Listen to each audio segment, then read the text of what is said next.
but now we don't do that anymore. The Shulchan Aruch is meant to be a practical guide, not a limud in what we could do and we would do and we should. No, the answer is, and some of the, before she bring this down, that the Shulchan Aruch is telling you really should be aware of the malachim.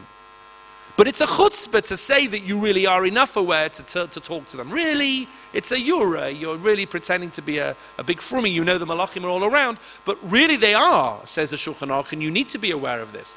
Remember the famous story in the Gemara there that the malach each side of you when you come home from shul on Shabbos, and if it's like this and if it's like that. In fact, the Magen Avraham I brought you in 39, who says that when you take 3 steps back, it says, Oseh Shalom b'Ramav, Hu Yaseh Shalom Aleinu v'Al Kol Yisrael v'Imru Amen. V'Imru Amen. So what are you saying when you take 2 steps back? So you could say, well, it's just taken from the Kaddish, and the Kaddish is by the Shliach Tzibor, and it's just the same wording. No, says the Magen Avraham. V'Imru Amen, look at the end of 39, She'oimekain la malachim, Hashomrim Asa, you're speaking to the malachim. The malachim that you know are walking with you, you ask them to say Amen when you say Oseh Shalom. The Aruch HaShulchan brings down, nowadays we don't talk to the malachim very much, although he does say in 41, this is fascinating, if you're one of those people that has a problem avoiding thinking about Torah in the bathroom, you just can't stop thinking about Torah. There may be indeed people here who have that problem. He said, this is a good segula. Start speaking to the malachim before you go in, and you'll be okay. One way or the other, let's summarize. Should you say machnise rachamim or not? Ask your local Orthodox rabbi, please. Personally, I do not say it. I do say Barchuni l'shalom. I don't say Machnise Rachamim. I don't know whether that makes me a hypocrite or not thought through or whatever. I'll have to think about that. You can ask my wife if she thinks I'm a hypocrite. She'll give you a whole shot in that.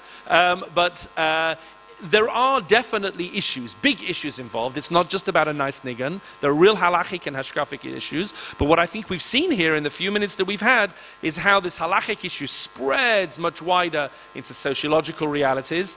Please God, we should all be zochet to gemar chasima tova, whether we do or whether we don't say machnise rachamim, and we should all have a wonderful year ahead. Be'ezrat Hashem.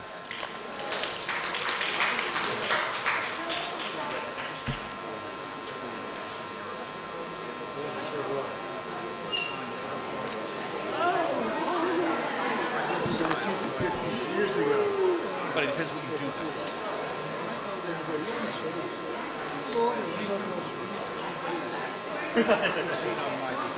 Oh, okay. So I say to my students when I take them to Kfarim, I say, well, there are 4 possible things you can do here. One of them is for sure Avodah Zarah, one of them is debatable, and 2 of them are okay. Avodah Zarah is, Chafetz Chaim, please help me, I'm in trouble, I daven to you. That's okay, so you can't pray for the Chafetz Chaim. The one which is questionable is what you say. Please intercede on my behalf. Ironically, you quote the Chafetz Chaim. The Chafetz Chaim himself asks that you can't do that in a kever because it's Dorish Al HaMeisim. Although many people say you can, because that's not called Dorish Al HaMeisim, it's not necromancy, you're just using, to try and... So that's a debatable practice. Right, I understand, but... proximity is there, connection to communication. I hear, although the Chafetz Chaim is the one that said you can't do that. The 2 things which are definitely fine is either to daven in the schus of the tzaddik. He said to HaKadosh Baruch Hu, in the schus of the tzaddik, don't do it for me, do it for them, and I'm their grandchildren. Or that you use the tzaddik... Yeah, okay, piggyback, yes, exactly. Or you daven that in the inspiration of the tzaddik, your tefillah is that much more, Okay? Oh, did you said the whole day? You can when yes, that was a nice thing. I don't know why. It's a shame they stopped that.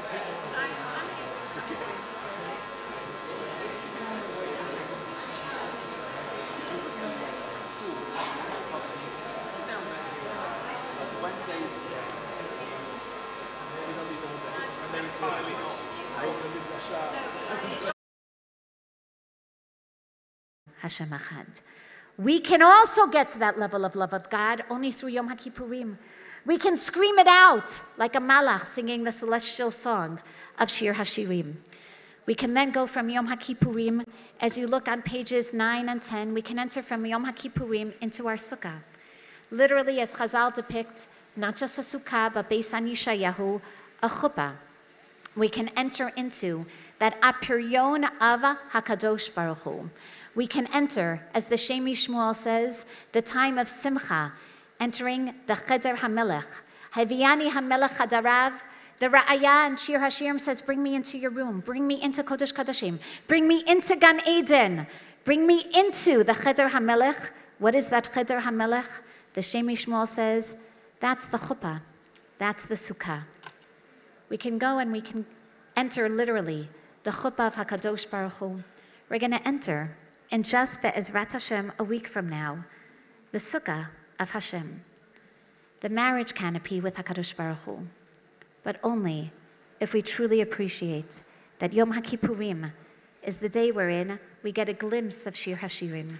And when the Kohen Gadol walks out and his face looks like a rainbow, Kekeshet Ba'anan, we understand that he's really going to depict the intensity of that love relationship as he has gotten a little bit of a kiss, literally a reflection of seeing Hashem panim al panim.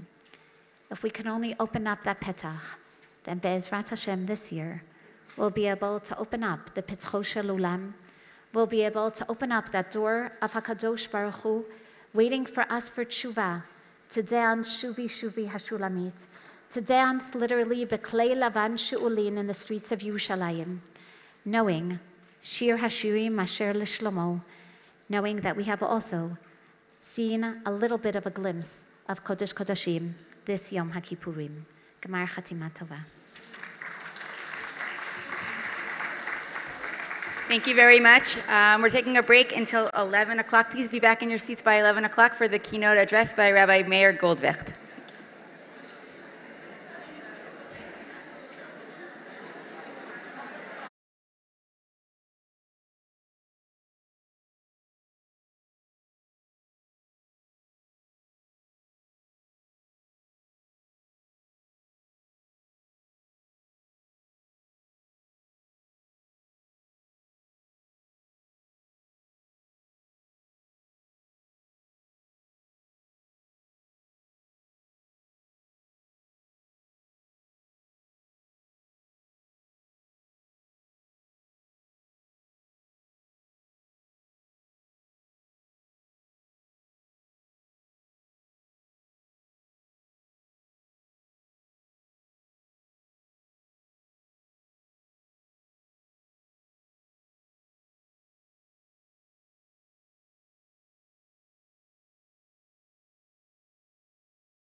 Welcome, everybody. Please, if everybody could please make their way in, even those that are sitting in this section, if you can move in so that we don't have people in the middle of the lecture trying to get in and move in.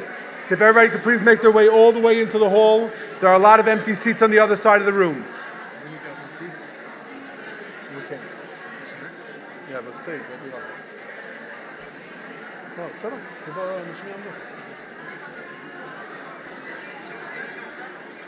Everybody, please.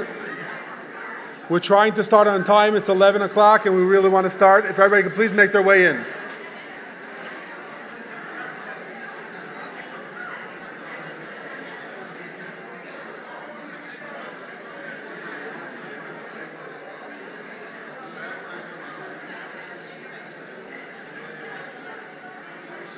Das ist das, no?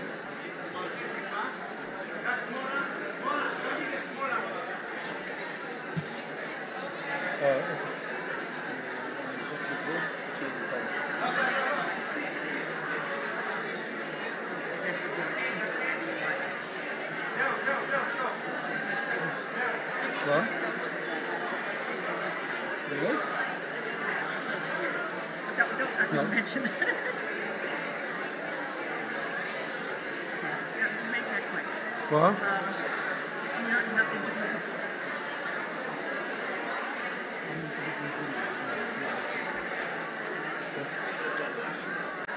בסדר? בסדר, אני מסתכל שנייה מאחורה.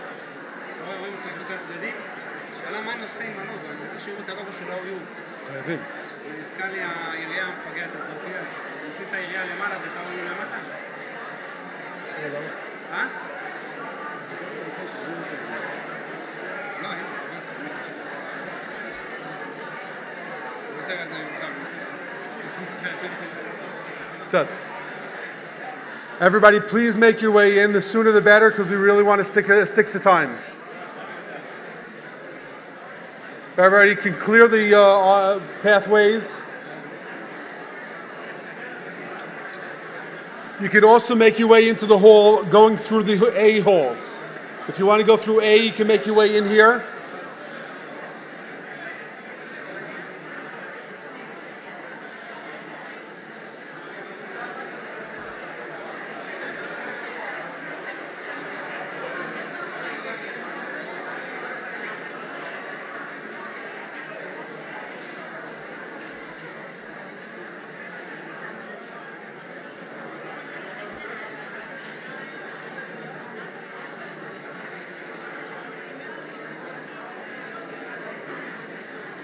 Guys, there are many more chairs inside the room.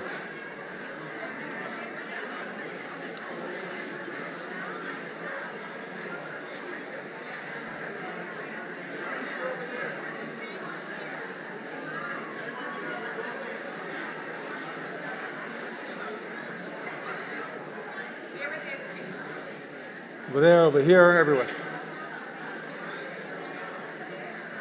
Guys, we Baruch Hashem have a full room, so if everybody can make sure that the chairs next to them are free and they're not taking them up with bags, that would be great.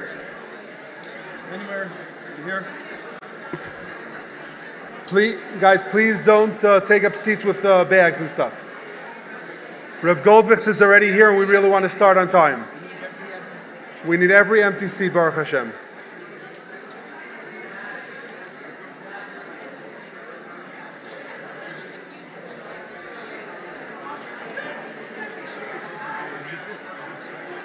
No, I agree. And she's telling people to go through this. Baruch Hashem. Not many, but Baruch Hashem, we got a full house.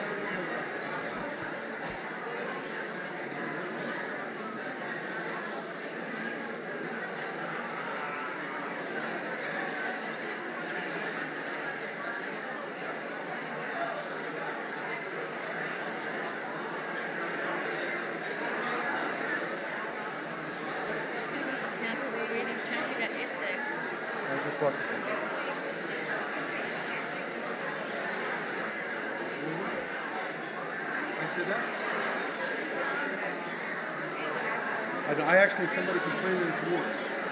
Yeah. So I'm like, I'll ask the hotel to look into that. Okay,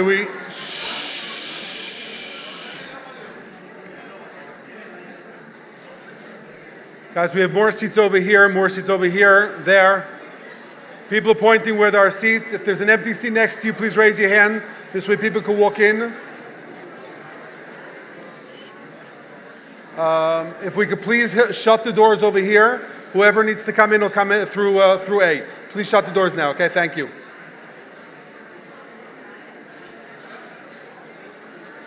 Itzi.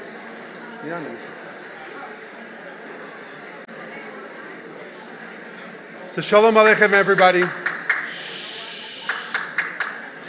It is with incredible emotions that I stand here looking at this room packed with people that are here to learn Torah Erev Yom Kippur. I have no doubt that HaKadosh Baruch Hu is looking and beaming with joy and happiness at all of us sitting here today. A couple of things. First of all, if you still did not get your badge and you were part of the first group that came in before the badges were ready, make sure during break to go and get your badge so we know for security reasons that everybody is registered and everybody is mu'organ and that we know that they're supposed to be here. That's first of all. Second of all, we gave you bags so that you could take the journal, you could take the different annual reports and different things that we gave you here and be able to look at them afterwards. We clearly don't want you interfering in the shiurim and looking at that during shiur, so you'll be able to take that home. It's for you to take.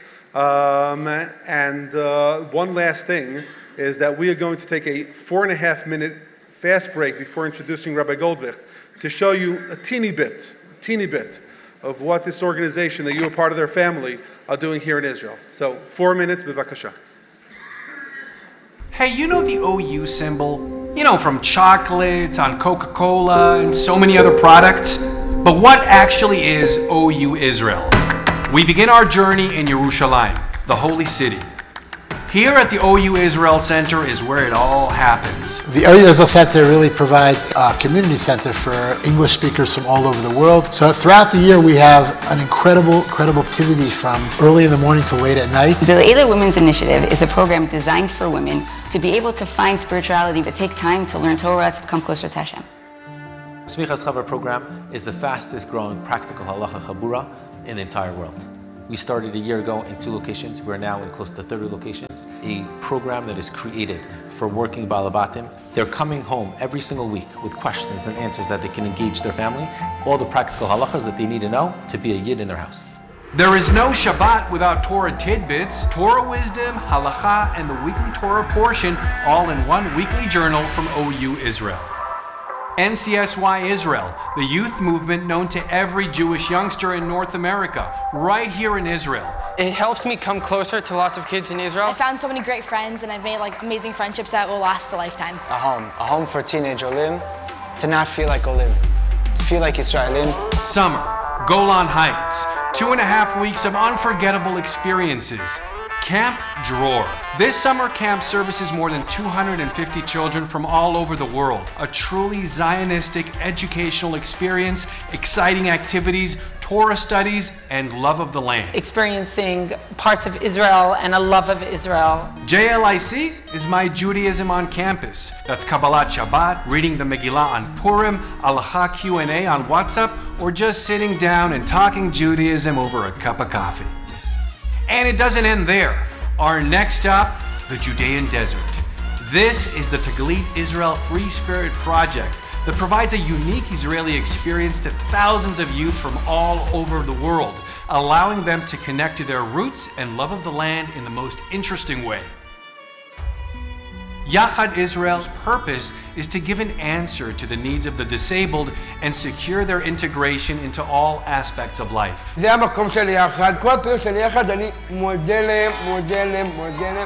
Home is where the heart is. These words ring true to hundreds of kids that have found a place in Makom Balev, a warm home and an attentive ear, through a profound connection and affinity to Jewish values, trusting that our amazing kids are the leaders of today and tomorrow. מקום בלב זה כמו הבית השני שלנו, אפשר להגיד. יש שם 4 שעות, מהמדריך, כולם ביחד. הוא כמו אח שלנו. מדבר איתך על כל דבר שאתה רוצה, הוא מקשיב לך לכל דבר. למדנו מה זה לחלום.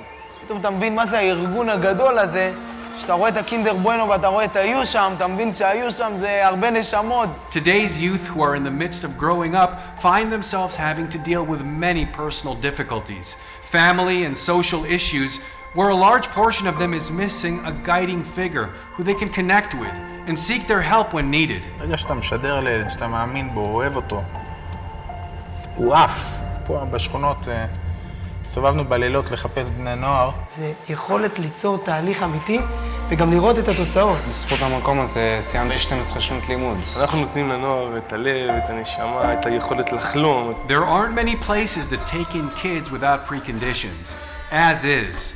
A place that provides warmth and shelter, music that creates a powerful connection, friends that become family, home. That's how it is at the Zula. הזולה זה מלצשת יהלומים. אם מסתכלים בעומק, מעבר לנקודות הייאוש, רואים שיש פה נשמה תורה שרוצה רצונות. The Zula is a place that's loving and caring, no matter who you are, where you come from, or where you're going. It's always going to be my home, because this is the place that the first time I actually felt accepted. העולם צמא לאנשים שמאירים באור הזרקורים את הטוב שבהם, את היופי שבהם. Our future are those that are 14 and 17 and 19 now. And if we invest and we build them up to what they could be today, then we will have the most incredible future ever. Our goal is to inspire them, to light the fire inside them and make them the best people they possibly can be. V'shav Hashem et shvulcha. It's bringing back the Jewish people to their sources, to Am Yisrael, to Eretz Yisrael, to Torah Yisrael. I invite each and every one of you to come and see our programs, partner with us to continue inspiring our Jewish future. OU Israel, Judaism, Zionism, responsibility.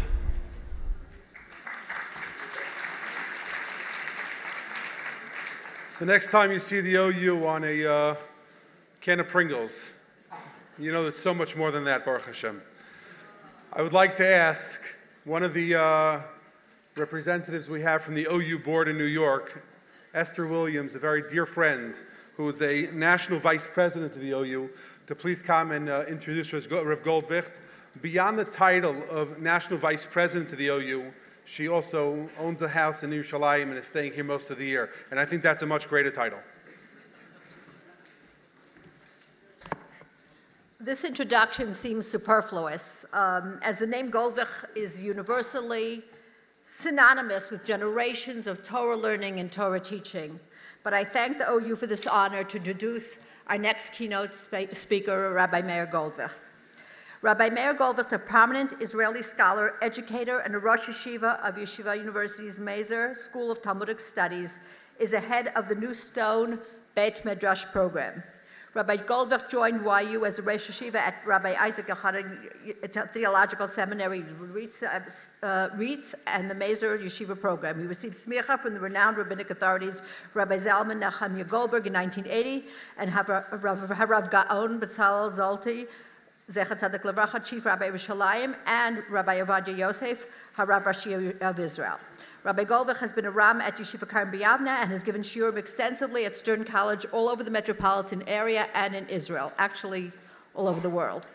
The topic today is Kol Nidre, the source of joy and success for the entire year. I want to specially thank our sponsors, Stuart and Dr. Claire Hershkowitz and their family for this wonderful opportunity. Thank you.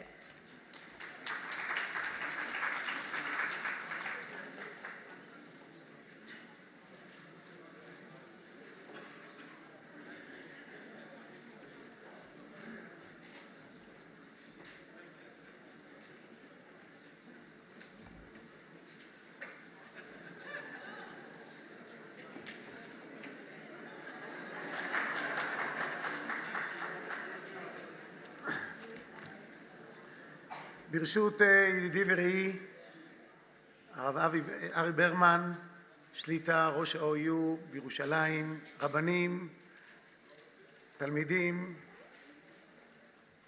מוריי ורבותיי. We stay a few days before היום הקדוש, and I would like to take this opportunity to share with you one insight, what I believe go to elevate the ne'ilah of this coming year for every one of us. Chazal teach us tfilat mincha every single day. This is a high tfilah for the day, because this time HaKadosh Baruch Hu accepts the prayer of Eliyahu in Har HaKarmel against all Nevi'ei Baal, and this makes this tfilah the key of all the day. And Chazal continue and teach us, Mincha of Yom Kippur, this is a high tefillah for all the year.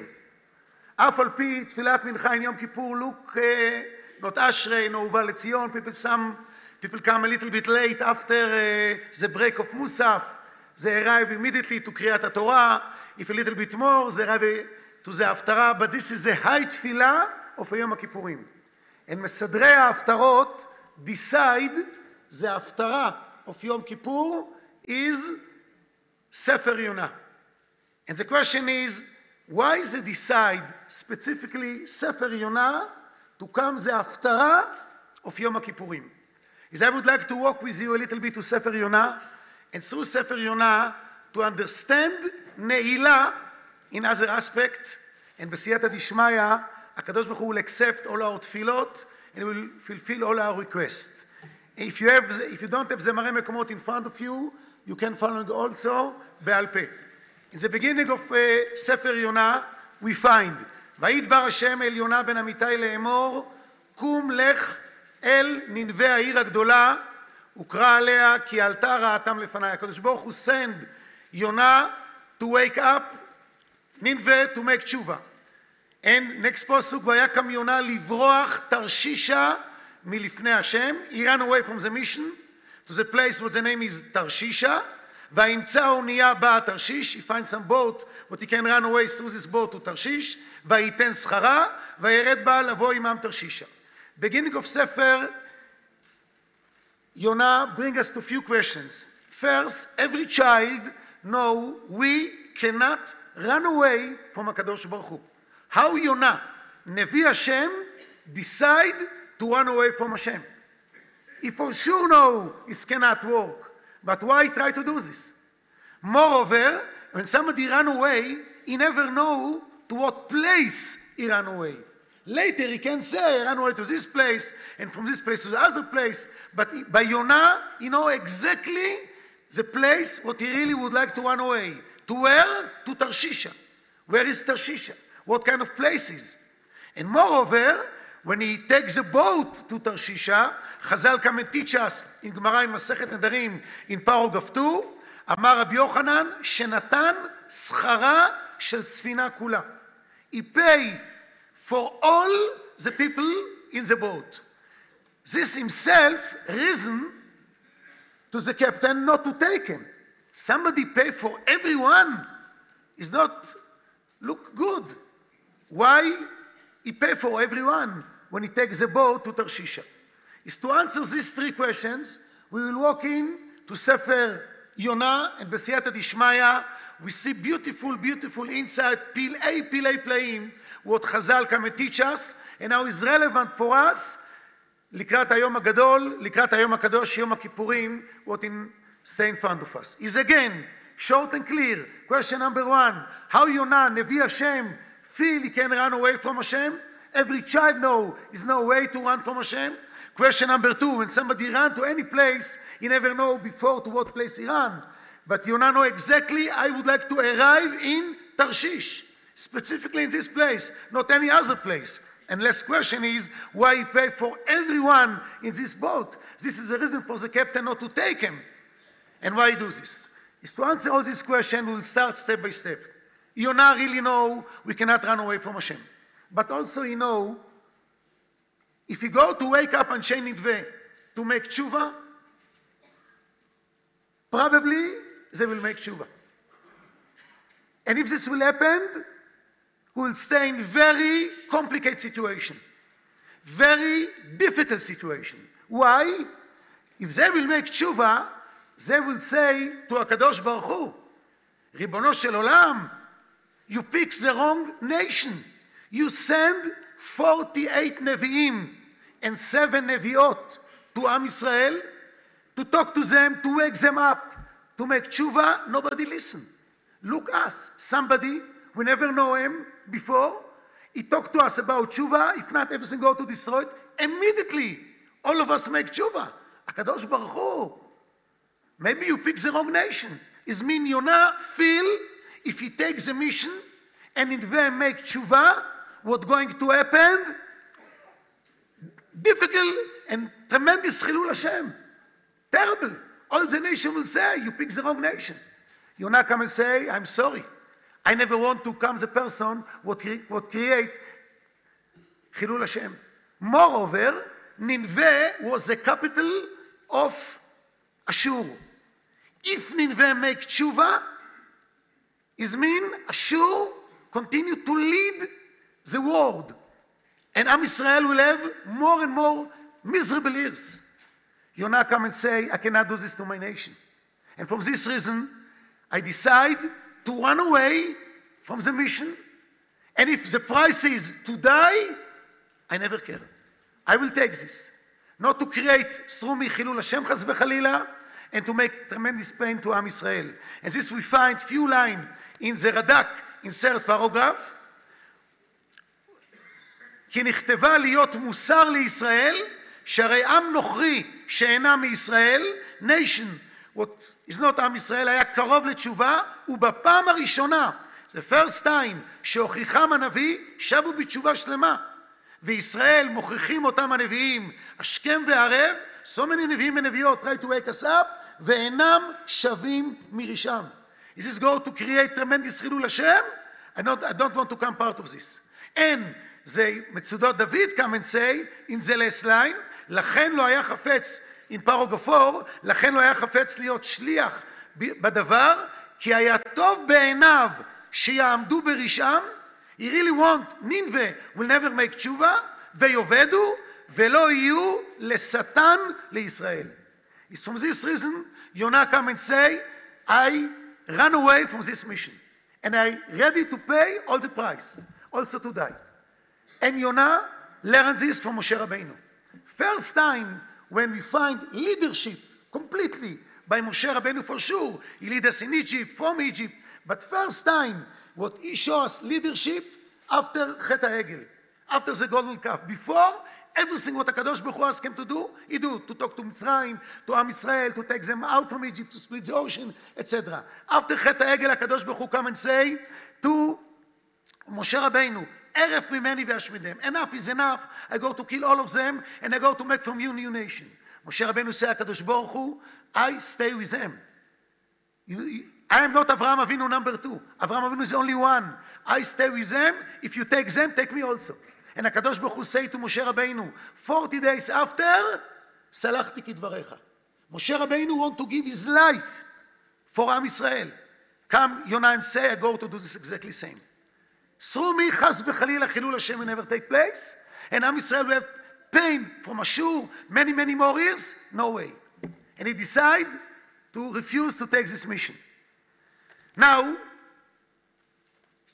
in one hand, he say to himself, it's not for me.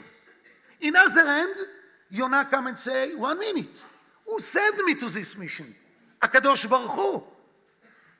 Every day he struggled with himself, to listen to himself, and to say, I never take this mission, and I'm ready to pay all the price, or still to listen to HaKadosh Baruch Hu, Af al Pi is very difficult for him. He really don't know what to do. Back and forth. Until he decide, I will involve my parents in this decision. What does it mean? He involved his parents. Chazal come and teach us, his father of Yonah is from Shevet Zvulun. And his mom from Shevet Asher. Shevet Zvulun, Chazal come and teach us 1 minute in paragraph 8, the last 3 lines, אמר רבי לוי, יפה לימדני רבי יוחנן. אמו, his mom of Yonah is from Asher, אביו מזבולון. What is unique about Asher and Zvulun? Zvulun is business לחוף ימים משכון. All his business, all his area is around the port, the ocean, everything what he's including.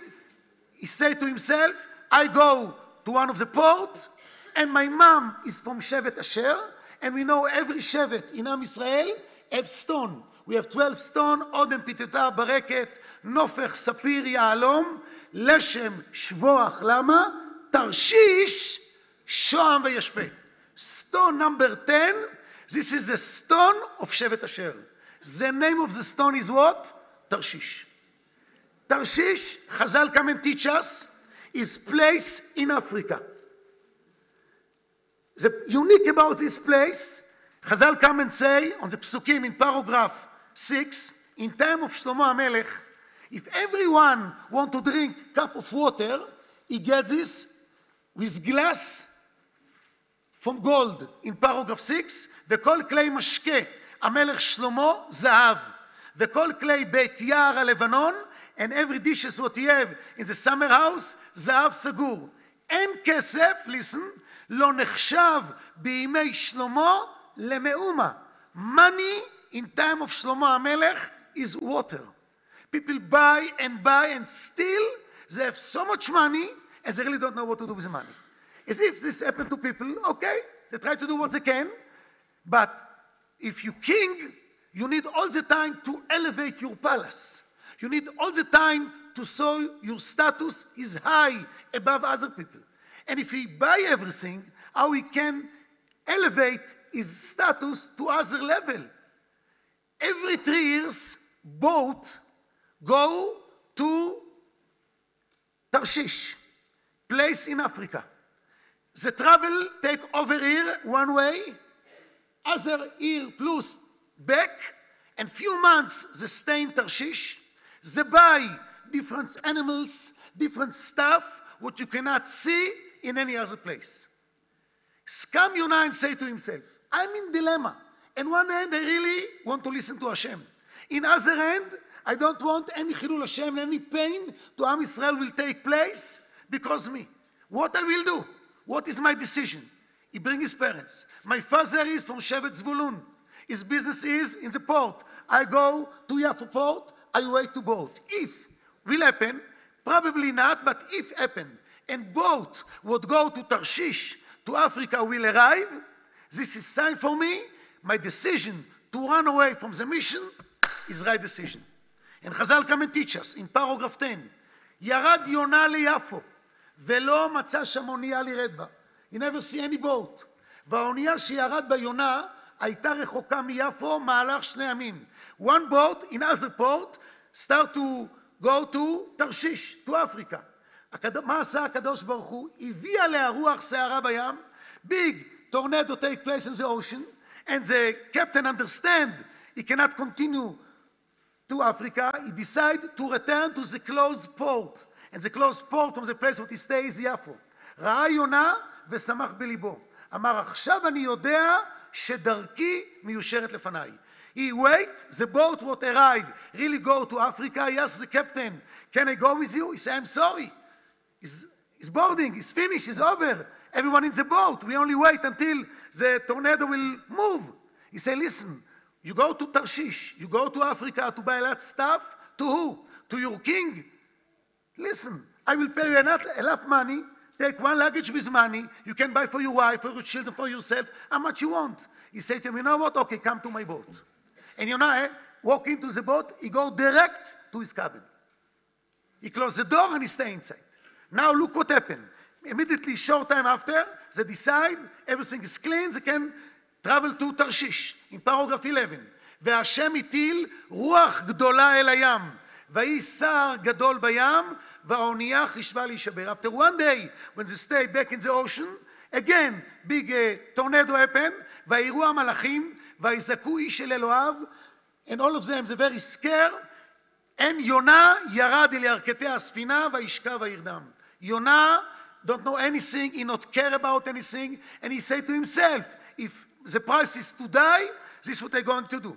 But only one person know other customer in this boat. Who is the person?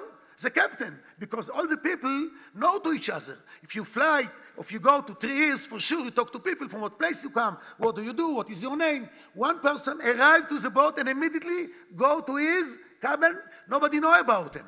But everybody pray, but the captain knock on his door and say to him, מה לך נרדם, wake up, קום קרא לאלוהיך, maybe your God can help us. And Chazal come and tells us, in paragraph 12, the people in this boat, Rashi mentioned, בני אדם המנהיגים את הספינה, הם מ70 אומות של עכו"ם. Representative from 70 nations. Special people, we see soon, our unique people, all these people that go to Africa, היו שם. And all of them pray and listen what they do. Paragraph 13. רבי חנניה אומר, מ-70 לשונות היו באונייה, וכל אחד שיקוצו בידו. Everyone take his avodah zara with himself. Why? You fly, you go in the ocean 3 years.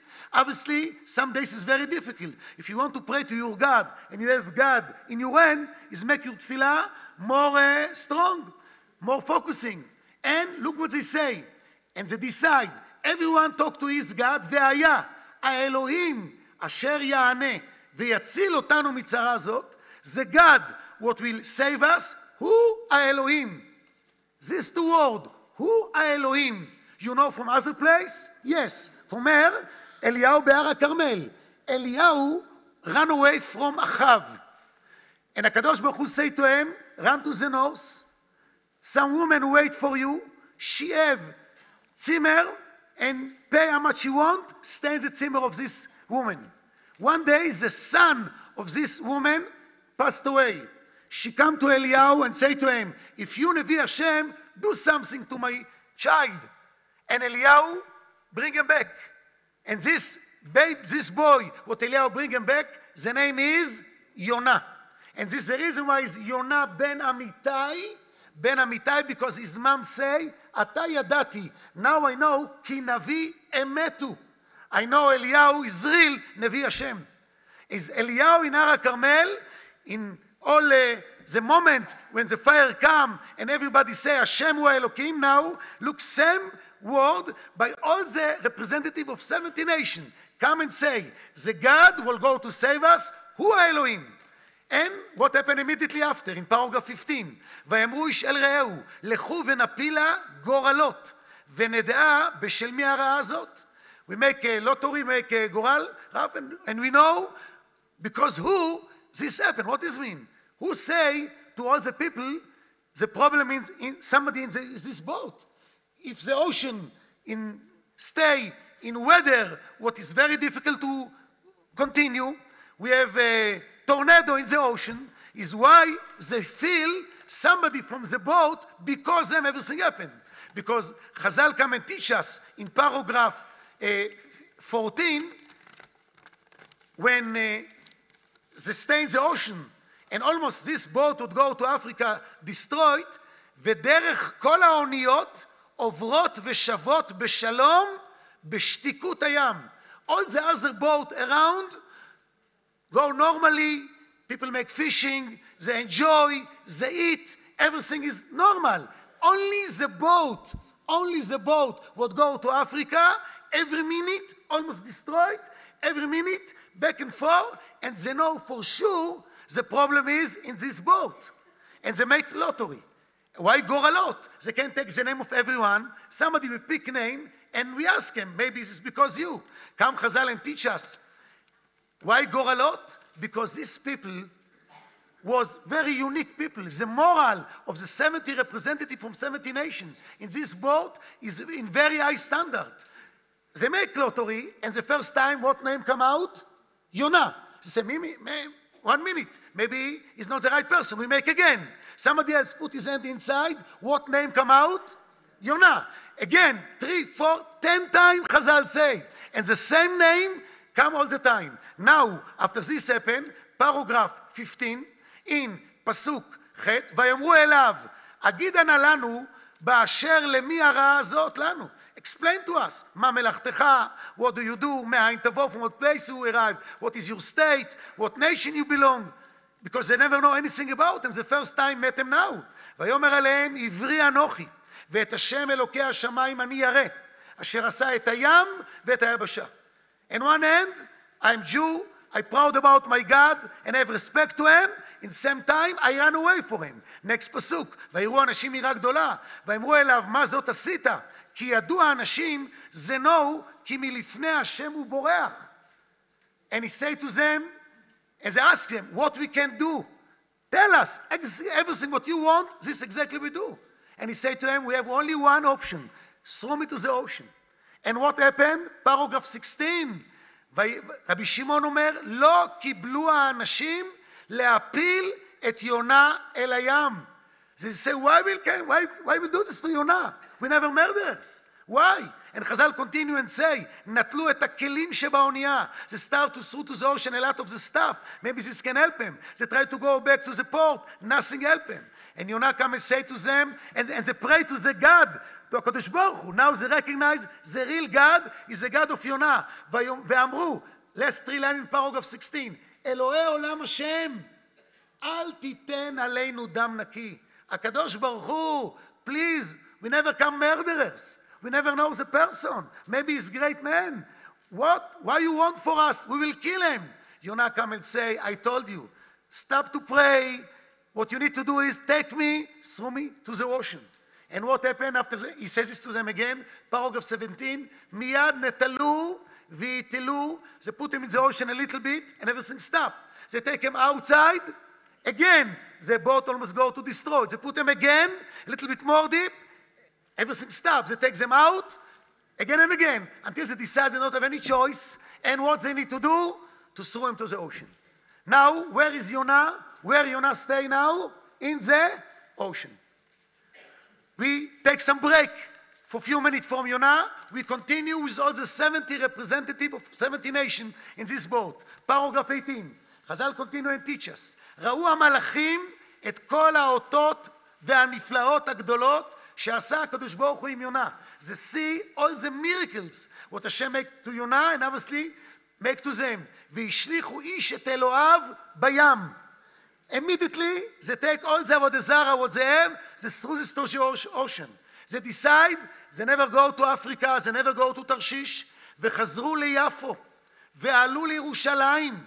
They travel back to ירושלים, מלו בשר עורלתם, שנאמר ויראו המלאכים יראה גדולה את השם, ויזבחו זבח להשם. Goy cannot bring shlamim, zevach. What is mean zevach? Chazal say דם ברית, ונדרו, ושילמו לאבי איש את אשתו ואת כל אשר לו. Everyone bring, they bring all of them, the wives and the children, and they convert. And they come Jewish people, and Chazal continue and say, when we say Shmoneh Esrei every day, על הצדיקים ועל החסידים ועל גרי הצדק, who is גרי הצדק? גרי הצדק is the 70 special unique people what represent 70 nations convert. Now back to Yonah. Yonah stay where? In the ocean. What happened to him? Paragraph 19. ויאמן השם דג גדול לבלוע את יונה. ויהי יונה במי הדג 3 ימים ו3 לילות. ויתפלל יונה אל השם אלוקיו ממעי הדגה. In the beginning, big fish, dag, zachar, taken. He's in his stomach. After 3 days, he come out and he moved to where? To daga. Why we switch from zachar to nekeva? Come Rashi and teach us in paragraph 21. ממעי הדגה אמרו חז"ל, בתחילה בלעו דג זכר, ועמד שם ברווח, יבלת ספייס, ולא נתן דעתו להתפלל. He stayed 3 days alive in the stomach of the Leviathan, but he never prayed. Look what Chazal tell us in paragraph 20. I stop 1 second from דברי רש"י. ויאמן השם דג גדול לבלוע את יונה. נכנס בפיו כאדם שהוא נכנס, where? בבית הכנסת. What is the purpose of בית כנסת? To pray. No, Yonah. You never recognize what happened? You not recognize HaKadosh Baruch Hu walk with you?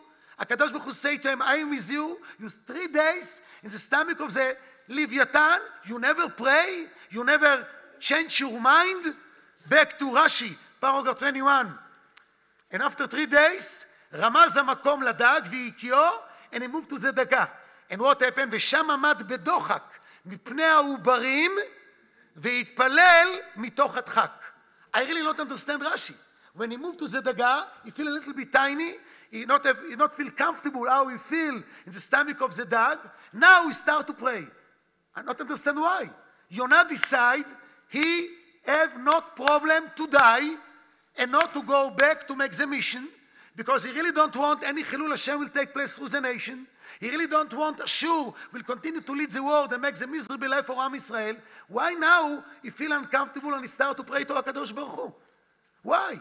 He decide when he say to all the people in the boat, throw me to the ocean, his life is over. Now, when he stays in the daga, you wake up and say, I need to talk to Hashem. I need to change my mind. Why? Listen, Pilei Playim, what Chazal come and teach us. Yonah, a Navi. You know any other place in Torah what we talk about Yonah? Yes. Where? In Parashat Noach. Chazal come and teach us. Paragraph 24. וישלח את היונה, da, Yonah ben Amitai Anavi. What does it mean? What's the connection? When Noach sent the dove, the Yonah, first time she go around, she cannot any place to arrive, she returned to the Tevat Noach. Second time, what happened? She returned late afternoon with olive oil. Correct? What happened to Yonah? He stay also in the boat, and he go out from the boat. He not have any place to stay. And in this moment, Yonah, when he stay in the daga, he understand when he bring his parents to help him to make the decision, he makes some mistake. No mistake what he brings him.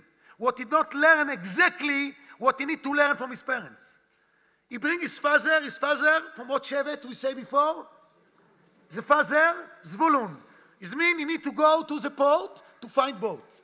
Now he decide to go to what place? Tarshish. Why Tarshish? Because the stone of his mom from Shevet Asher is what? Tarshish.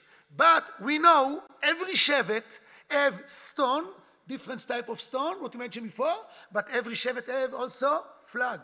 And Chazal come and teach us 1 minute in paragraph 9. Asher, Tarshish, צבע מפה שלו דומה לאבן יקרה שמתקשטות בו אנשים, זה color, מפה is mean, the flag is same color of the stone, ומצויר עליו, and what we have in the flag of שבט אשר, אילן זית, olive oil. What is mean? אשר is מאשר שמנה לחמו, והוא ייתן מעדני מלך. in אשר ארץ ארץ ישראל זה הבלת what? oil. He decide in smart way to bring his parents to his decision. His father, Shevet Zvulun, he need to go to find any boat who can take him, but the mistake what he do, he take from his mom's side the stone what belong to his mom, is mean Tarshish, but he need to take what? The flag. With the degel, yes, for his mom, what we have in this degel, what you have inside? Olive oil. If you remember, when the Yonah arrived late afternoon with the olive oil, what Chazal come and tells us, Rashi mentioned, אמרה יונה, מוטב יהיו מזונותיי מרורים כזית, better to have something what is not sweet, bitter, but come from Hashem, and this is much better to get something very sweet מבשר ודם. יותר מוטב יהיו מזונותיי מרורים כזית, ואל יהיו מתוקים כדבש שבאו מבשר ודם. Because if you get something sweet from person, and sometimes later it changed to bitter, definitely this will never come back to the sweet what you have in the beginning. But if HaKadosh Baruch Hu gives something what is, look, bitter, guarantee, in the end we'll understand retroactive, this is what? This is sweet. And he stays in this dilemma. On one hand, if he takes the mission, what HaKadosh Baruch Hu asks him to take, he feels very bitter. How I can do this? Chilul Hashem will take place. Am Yisrael will have misery life through Ashur. I feel uncomfortable to take the mission. In other hand, if I take the mission of Hashem, I feel very bitter. Why? Because I know what's going to happen. But if I never listen to Hashem, I run away, and I'm really ready to pay the price, to die. No problem. I feel more comfortable. I feel more happy with myself. I do the right thing for Am Yisrael. He's all the time he stays with this dilemma. If he will take the flag of his mom, he understands it's better to listen to who? To Hashem. Af al pi is, look what? A little bit, or maybe more, bitter, but in the long term, he will understand, he makes the right decision. In this moment, when he have this understanding, he start to pray to Hashem, and he say to him in paragraph 19, in פסוק ג', ויאמר, קראתי מצרה לי אל השם, ויענני, מבטן שאול שיבתי, שמעת קולי. הקדוש ברוך הוא, please, listen to me, and I skip to the last line, ואני בכל תודה אסבך לך, אשר נדרתי, השלמה ישועתה להשם. הקדוש ברוך הוא, I am ready to go back to Yerushalayim, give me all the details about my mission, and I go to make my mission. Now, immediately after, the posuk say, ויאמר השם לדג, ויכה את יונה אל היבשה. Yonah find himself outside from the ocean, and he traveled, take him maybe a few days to Yerushalayim, and he ready to get all the details about his mission. Because in the beginning, HaKadosh Baruch Hu tell him only the frame. Go talk to Nineveh, wake them up. But exactly what to do, HaKadosh Baruch Hu never say to him because he ran away. Now he ready to get all the details, and Chazal, the Psukim come and say in paragraph 22, ויהי דבר השם אל יונה שנית לאמור. Chazal say HaKadosh Baruch Hu talked to him only twice. First time before he ran away, second time when he decided to come to take the mission, and he say to him, קום לך אל ננבה העיר הגדולה, קרא אליה את הקריאה אשר אנוכי דובר עליך, ויקם יונה וילך אל ננבה כדבר השם, וננבה הייתה עיר גדולה לאלוהים, very big place, מהלך 3 ימים. To cross Nineveh, the capital of Ashur, you need to walk 3 days, only to cross from east to west, the capital of Nineveh, of Ashur Nineveh. And what he do? ויחל יונה לבוא בעיר מהלך יום אחד. He only travel 1 day, how much he can, few hours. ויאמר, in this day, in this part of Nineveh, when he start to talk, he announced, בעוד 40 יום וננבה נהפכת. You have 40 days, or to change yourself, or everything go to destroy it.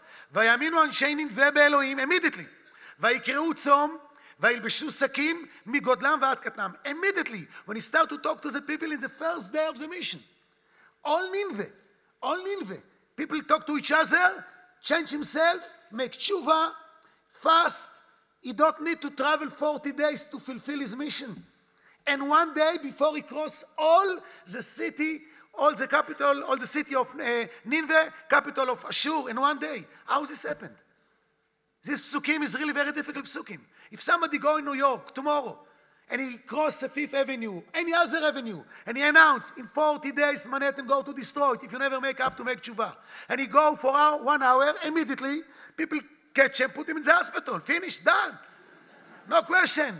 How Yonah, people never know anything about him. He only start these 40 days. In the first day, he only make part from Nineveh, and he announced, in 40 days, if you never make tshuva, everything go to destroy it. Immediately, only Nineveh make tshuva. Come Rashi and explain to us how, in paragraph 23. אמר רבי יהושע, כי הלכו אנשי הספינה אל נינווה. The 70 people, representative of 70 nations, unique people, very high level of moral. When all the family of these people convert, they go to Nineveh. ויגידו דבר יונה על כן האמינו. They talk about Yonah, about the miracles what happened to them, and they say to everyone, please, the God is only the God of the Jewish people. All the other God is fake, is not real. And they talk about, and people have respect to these people because they're unique people. Moreover, they have also witness, because remember, all the boat around, they see all the miracle. Huge boat, almost go to destroy it from one side to the other side. They have good time, they enjoy, they make fishing, they watch. They see they take somebody, they put him in the ocean a little bit, everything stop. They take him out, everything start. They see all the miracles. In the time when all these 70 unique people from all the nation explain about the miracles, what happened to them, and about Yonah, in the middle, they say, wow, this is a man. He is Yonah. Everything happened with this man. And all the people believe. Every people believe to these people. And Memele, when Yonah start to tell them, wake up, make tshuva, immediately this news go to all Nineveh. And 1 day, Chazal tells us, in 1 day, he don't need the 40 days. What we see from here. Come HaKadosh Baruch Hu and say to Yonah, and say also to us, we cannot run from our mission. We cannot run. If somebody run, HaKadosh Baruch Hu will say, you will see your mission will come more quick from you believe. Because if you're not going to the beginning, you really need 40 days until everybody will start to believe what he says right. And now, what happened? And one day, all need for change is Chazal come and teach us.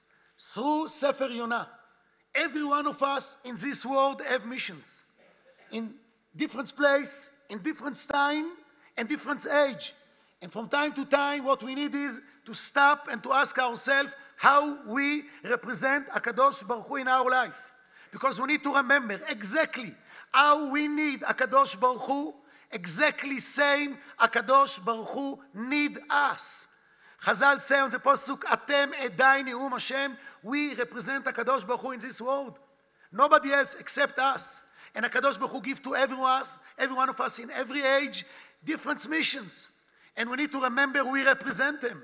How Mesilat Yesharim start and teach us יסוד היסודות ושורש העבודה שיתאמת אצל האדם. What is the source of everyone? What we need to know? מה חובתו בעולמו. מה חובתו בעולמו is mean what is my responsibility. How I can bring name of Hashem to my life. Everyone HaKadosh Baruch Hu say to every one of us, do in your life what you want. Pick any field what you like. You want to come doctor, professor, businessman, lawyer, Rav, any field, what is good for you, HaKadosh Baruch Hu say, is good also for me. But what I ask you only, please represent me. Remember, you in mission in this world, HaKadosh Baruch Hu say to us. And chovato ba'olamo is mean to take the responsibility. So interesting. We go to Yom Kippur, we say again and again, al chet, al chet, al chet. Between one chapter to the other, what we say minag bnei Ashkenaz, slach lanu, mecha lanu, kaper lanu. What is mean? How we say in English, slach lanu?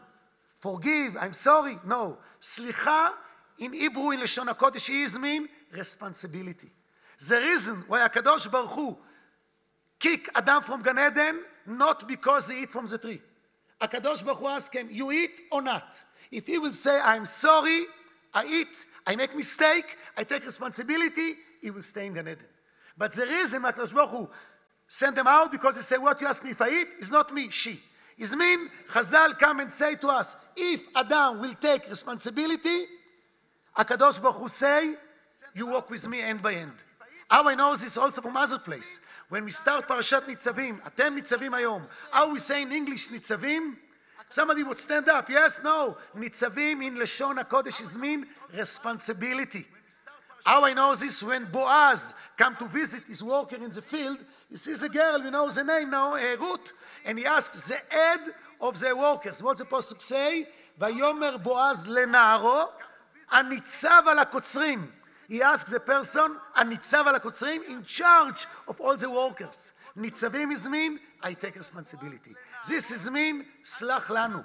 What is mean, mecha lanu? What is mean, mechila? I take responsibility. And I try to do much better, more what I do before. But sometimes I see a wall in front of me. Sometimes I feel it's difficult. Sometimes I feel it's not easy. Because Baruch Hu said, don't worry. With me, everything is easy. You see wall? We will work together to the next step. What is the next step? Mechalanu. You know what is mean mechila in Lashon HaKodesh? Mechila is mean tanol. Mechila. If you see wall, we walk together, we make tunnel, and you go to the other side. And what wait for us in the other side? Kaper lanu. Kapara, Rashi saying, Masechet Zvachim Daf Kafei, is mean purity. Is mean nekiyut. When we say to HaKadosh Baruch Hu, slach lanu, he say, don't worry, I will take care of mecha lanu and kaper lanu. You find yourself in any place what you want, and you have tremendous succeed. This is what HaKadosh Baruch Hu wants for us.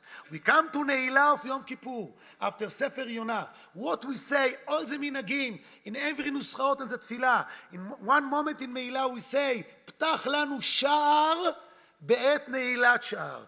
Please, HaKadosh Baruch Hu, open the door for us in the time of Ne'ilat sha'ar, when you go almost to close the gate. Come HaKadosh Baruch Hu and say, no problem. I will keep the door open. Everything what was difficult last year will come more easy this year. But I ask you only one request. Please, you ask me to leave the door open. Show me a little bit more. You understand you have mission in any age, in any place. Bring me to your life. Bring me to the area what you deal. What people can recognize me in any field, in any area.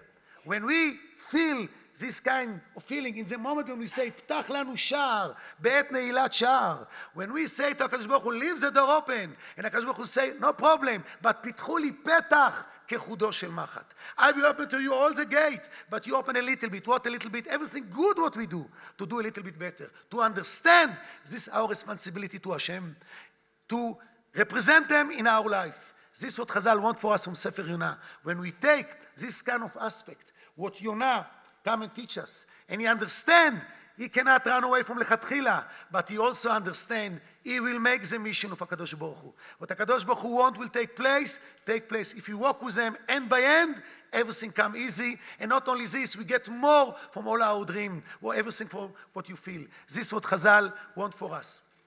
And step by step, it's so interesting. You know, Rabbi Akiva come and teach us, אשריכם ישראל, לפני מי אתם מתארים ומי מתאר אתכם. And what Rabbi Akiva say to us, מה מקווה מתאר את הטמאים? שם טמא, טובל in the מקווה יקם טהור, אף הקדוש ברוך הוא מתאר את ישראל. What Rabbi Akiva teach us? Every child know, you go to the mikveh, you come tahor. What Rabbi Akiva come and teach us is unbelievable lesson. You know, if somebody touch dead person, he tame full week, all the week. In the middle of the week, what is tame, you also touch animal, treifa, nevela, what dead, itme yom. The tumah is only for 1 day.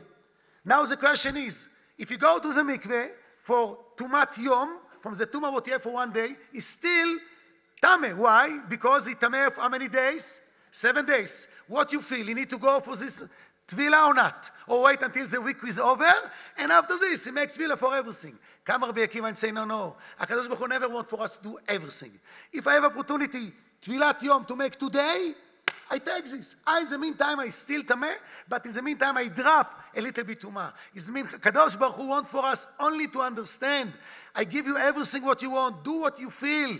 But if we understand our responsibility to represent HaKadosh Baruch Hu in our daily life, everyone in this field, and we have many opportunities, this brings us to Ne'ilah and leaves the door open. Is when we come to this minute, maybe less, when we say, פתח לנו שער, בעת נעילת שער, and we say, הקדוש ברוך הוא, and we will give you back our responsibility to bring your name to our life. You bring your name to our field, to our area. In this way, הקדוש ברוך הוא come and say, don't worry, everything will come open. You have elat siyata dishmaya and elat bracha. This is what we learn from Sefer Yonah. Is to come to Ne'ilah, we need to fast first what? Sefer Yonah. Iten HaKadosh Baruch Hu. And we will take this lesson, many other also, Bezrat Hashem, and HaKadosh Baruch Hu will give to every one of us Gmar Chatima Tova, Arichut Yamim Veshanim, Asach, Yiddish Nachas, from all the family, all the children, grandchildren, V'yimaleh kol mishalot libeinu letova.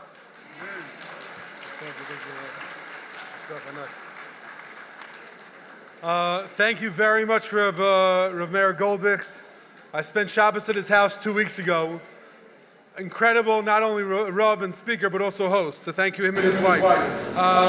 Due to the changes that we told you, we're going to have those that are staying here for Rabbanit Rachel Frankel are staying here in B.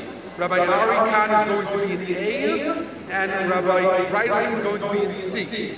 Okay, so Rabbi Breitwitz, Frankel, Khan. Okay, we're going to be starting in a few minutes. Please make your way over. Thank you very much.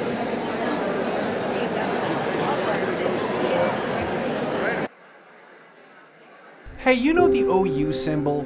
You know, from chocolates on Coca-Cola and so many other products? But what actually is OU Israel? We begin our journey in Yerushalayim, the holy city.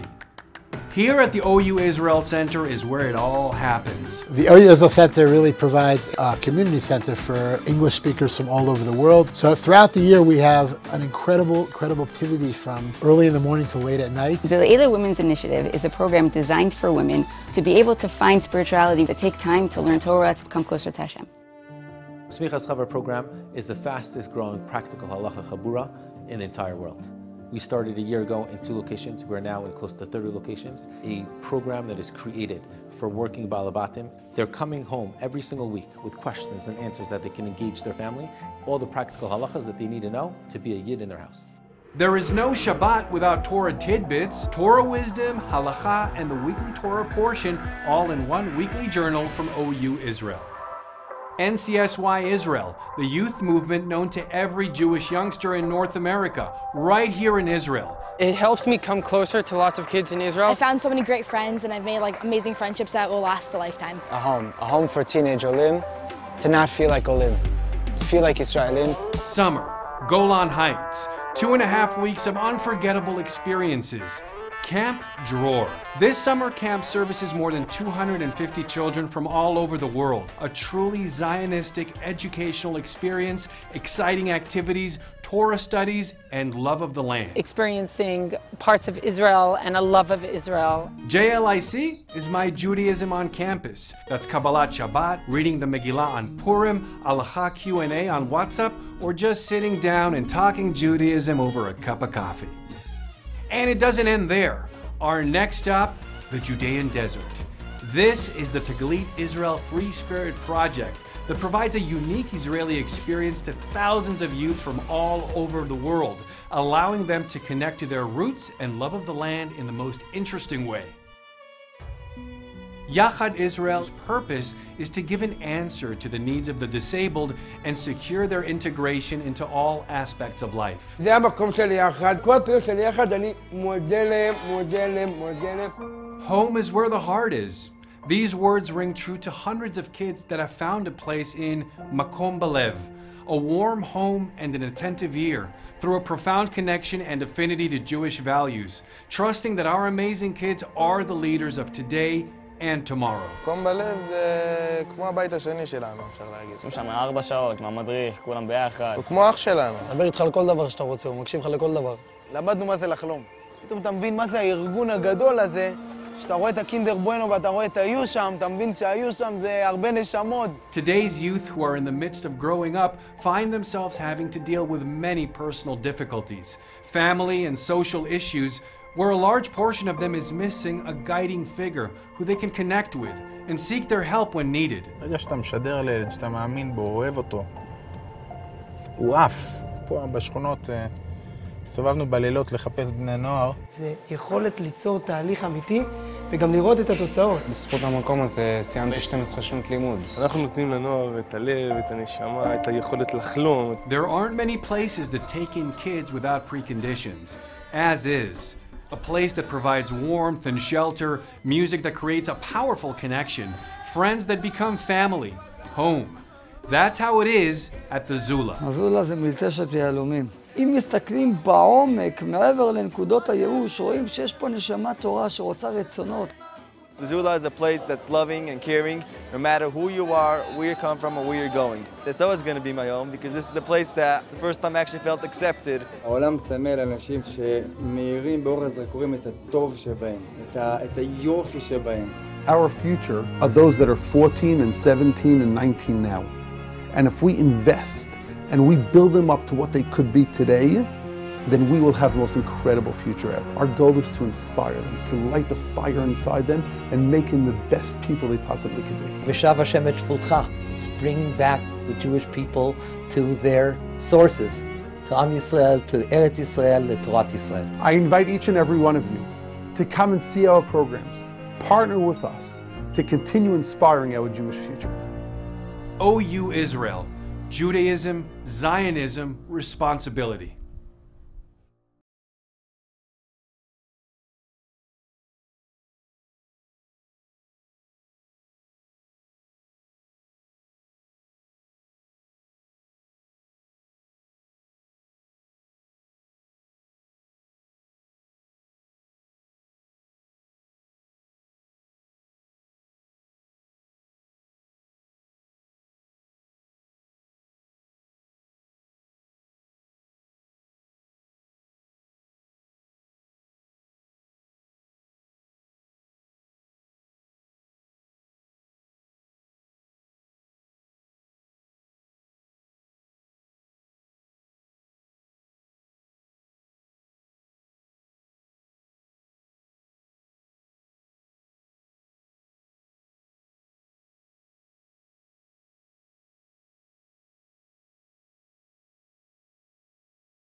Hey, you know the OU symbol? You know, from chocolates on Coca-Cola and so many other products? But what actually is OU Israel?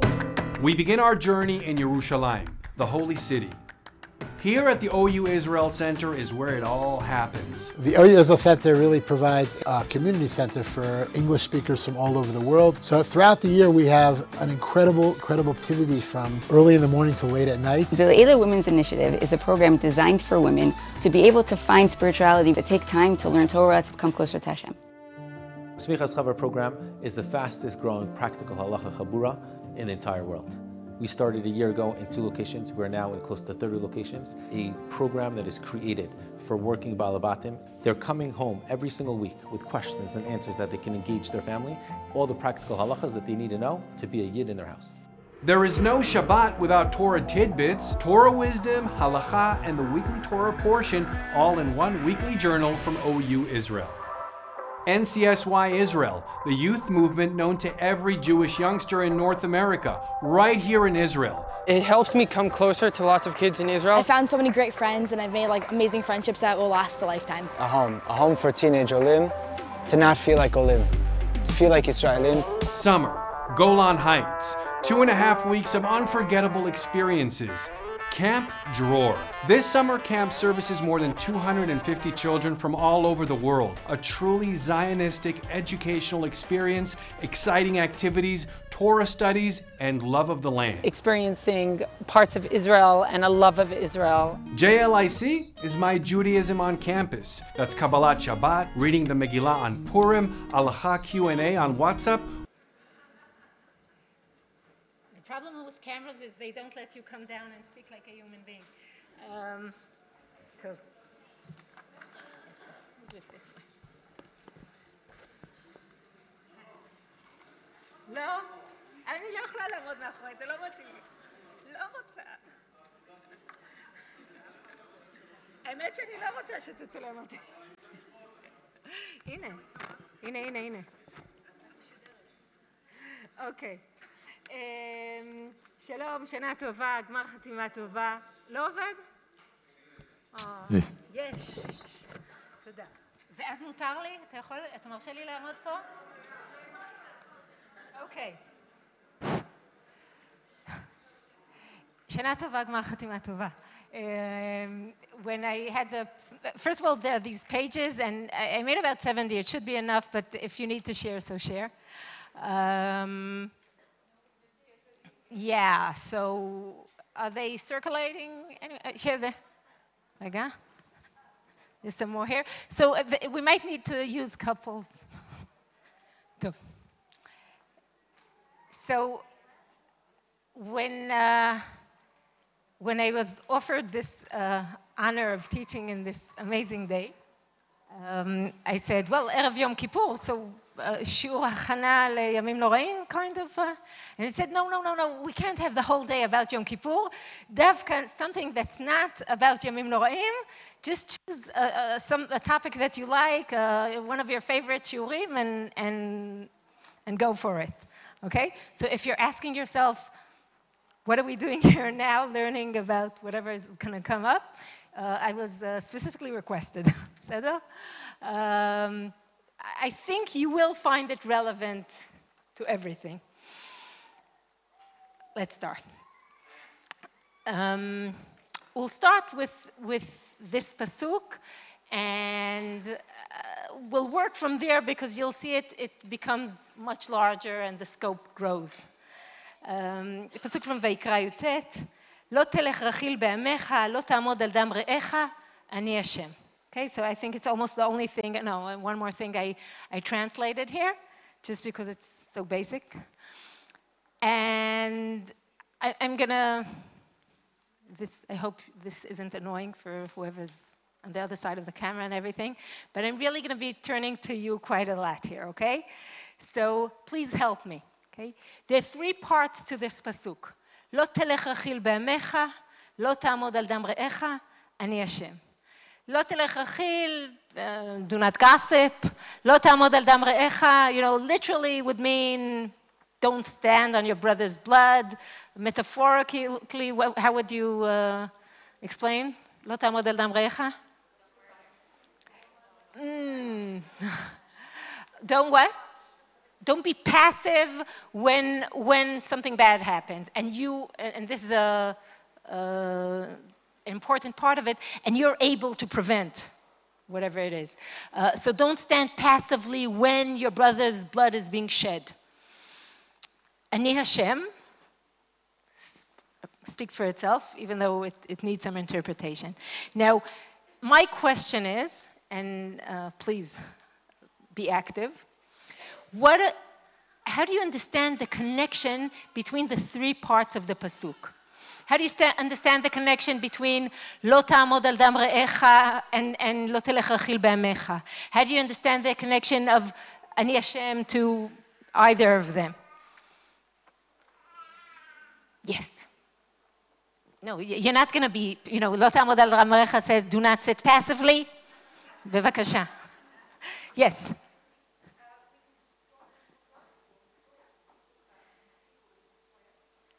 So if I understand correctly, you're saying the connection between do not gossip to lo ta'amod al dam re'echa is that sometimes gossip could become so terrible, painful, and damaging. It's literally, shedding someone's blood. Yeah? That's what, okay. And actually, there's even a Rambam that understands it like this, somewhere in the continuation. The Rambam I knew. And he says, because sometimes, first of all, gossip could rot a society from within, but also specifically he brings a story from the Tanakh of Doeg Edomi, how a little bit, not even Lashon Hara, too much talking leads to the death of thousands. Thousands? Hundreds. Tov. Okay, more. Yes. So you say,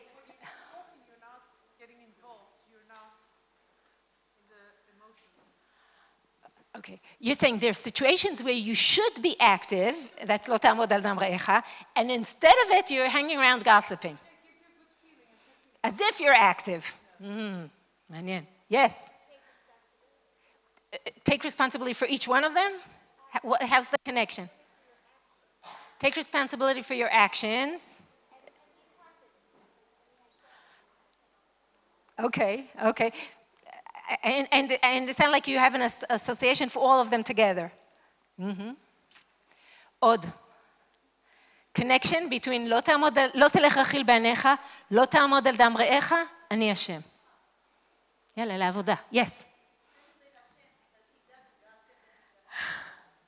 Okay. So you're saying Ani Hashem could be, I gave you good examples. Okay. Ken.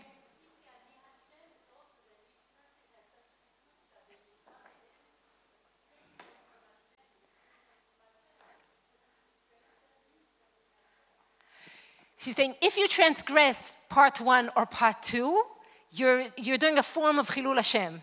And you should, maybe even keeping in mind that Ani Hashem is part of the equilibrium here, it would prevent.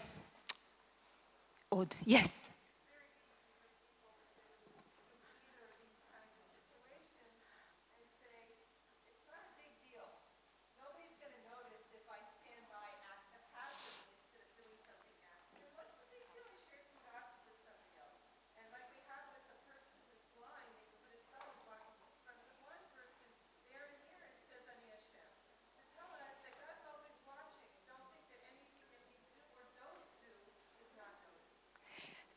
מצוין. So you brought the example of לפני ולא תיתן מכשול, right? And there it says, והראת מאלוקיך אני השם, and you should fear God, yeah? And there all the drashot say, בדברים המסורים ללב נאמר אני השם. When there are things that are given to the heart, in other words, it's mostly בין אדם לחברו, right? Where a person can't, looking from the side, you wouldn't know for sure what your considerations were, and were you doing this honestly, or was this a big deal, or wasn't this a big deal? And there we are told in such things where it really depends on your intellectual and spiritual honesty. Okay? In those cases, the pasuk says, "Ve'areta me'elokecha ani Hashem," or like by us, ani Hashem. Meaning what? He's there, he's watching. Yeah, you think it's this, it's that, it's borderline, it's nothing. You're not alone there. There are the eyes of God on you, right? Now, I told you it will be relevant to Yemim Noraim. Okay. It's not even an official part of the shiur, but I'll go there anyway. The famous case of the big Baal Tshuva, Yosef. He's called Yosef HaTzadik because in the Gemara it's described in Sotah that according to one of the opinions, when Yosef comes in the house of Eshet Potiphar, it's already at the stage where it's almost a done deal already that there's going to be sinning there. Okay? It's after a long time, whatever, but at that point, Yosef nichnas לעשות במלאכתו, and there's machloket morim there, and they say, yeah, he really, really meant to sin. And then he walks into Geveret Potiphar's room, and again, here's a very, very famous drasha we all know, right? Suddenly, at the window, the Medrash says, he sees the Dmut Yokan Aviv, right? He sees the eyes of Yaakov Avinu looking at him. And actually in the Yerushalayim it says the eyes of Yaakov, Dmut Yokan Aviv ve'imo. It's Yaakov and it's Rachel, and they're both watching. And we're saying to ourselves, what is it in their eyes that he sees and stops him, so close? And we imagine criticism, tochecha, rebuke, disappointment. You don't remember anything from where you grew up? This is what you got to? Is this what I raised you for? Very harsh. It's all in that look. Enough to make a person freeze. I mean, seeing your parents in such a situation is startling in any case. But everything that's in that look. But then we think about the relationship between Yaakov and Yosef. And we remember that relationship, right? All the trouble started because it was a little bit too close, and closer than the others. So we say that look, I'm sure it set very high standards. And it might be, somewhat, close to disappointment. But I'm sure that look was also full of love, full of trust. That look that he saw in his father's eyes wasn't only, it was also, you can do this. I know you. I trust you. You're bigger than this. I'll walk you through this. And the reason I'm saying it is because of what you said, Ve'eretem Elokecha ani Hashem. You can read into it, and rightfully so. Don't think you can fool me. I'm right there with you. I'm watching you. I'm looking at you. I'm with you. But you can say the same words and say, I'm with you. I'm watching you. I'm going to walk you through this. We're going to stay honest to who we are, right? So you can feel the Kadosh Baruch Hu's eyes with you in these critical moments, rightfully so, as very, as a divine critic, which it is, but also as a parental, trusting, loving, empowering force that says, don't worry, I'm with you. It's difficult, but we'll walk through this together. I thought I can help it, but I can't. So here's a story I'm not supposed to say. It's about my sister. And she raised her children without raising her voice most of the time. I was always, wow. Like if somebody was doing something wrong, so she'd say, you don't want me to look at you angry. Right? And she didn't even have to look angry. She just said, you don't want me to, and that would be enough most of the time. Right? And then one of the times I came in, and my nephew was feeling very rebellious. So they were in the middle of, this ping pong and going back and forth. And then, I don't know how he pushed her to it, but she ended up saying, I'll hang angry eyes over your bed. And he said, so I won't look at them. And she said, but they'll be looking at you. And again, these eyes, of how you experience these eyes, these parental eyes, these divine eyes, these, you know, how we experience them. We know it's the mother's eyes, right? If he knew it, if we think about it another second. It goes beyond that, you know. We don't have the time for that, but you know, if you continue with Eshet Potifar, there's this beautiful perush that as he was walking into the room, it seemed like he was seeing his father's face in the window, right? You know this perush, but really he never in his life saw a mirror, and he grew up and he grew a beard, and he suddenly looked so much like his father, and he walked in, and suddenly what he saw was himself in a mirror, right? There's a Lion King part in, sorry, Simba and the puddle. Okay, and there, if you want to continue this drasha of how we experience these eyes, it's how we experience the world's eye. It's how we experience HaKadosh Baruch Hu's eyes. It's how we experience our parents' eye. It's how we look at ourselves. And okay, all I'm trying to say is really I wanted to give a shiur about Aseret Yemei Tshuva and about compassion and kazeh, so I got it in. Now we'll go back to the pasuk, בסדר? The pasuk says, "Lo telech רכיל בעמך, לא תעמוד על דם רעך, אני השם." And what you were starting to say was, אני השם is there to keep us true. To say, you know, when things aren't so easy, Hashem is also there. And we heard here one author that said, לא תעמוד על דם רעך is there to enhance לא תלך רכיל בעמך. Okay? Gossiping could be so bad that it's almost like shedding blood. Is there any other way to look at this pasuk? Something different. Not enhancing, but yeah.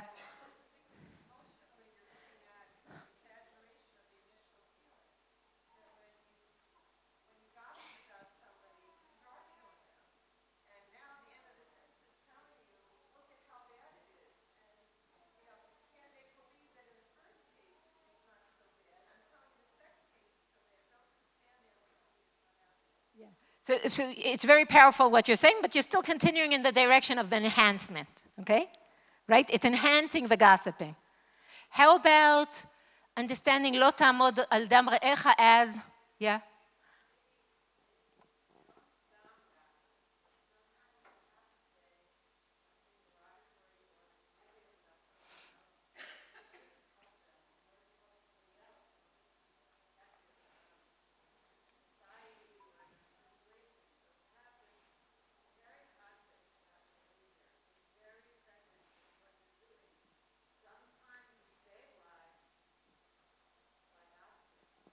So what you're actually saying is, if our first understanding was that lo ta'amod al dam re'echa enhances do not gossip, our second understanding might be that do not stand idly by limits the prohibition on gossiping.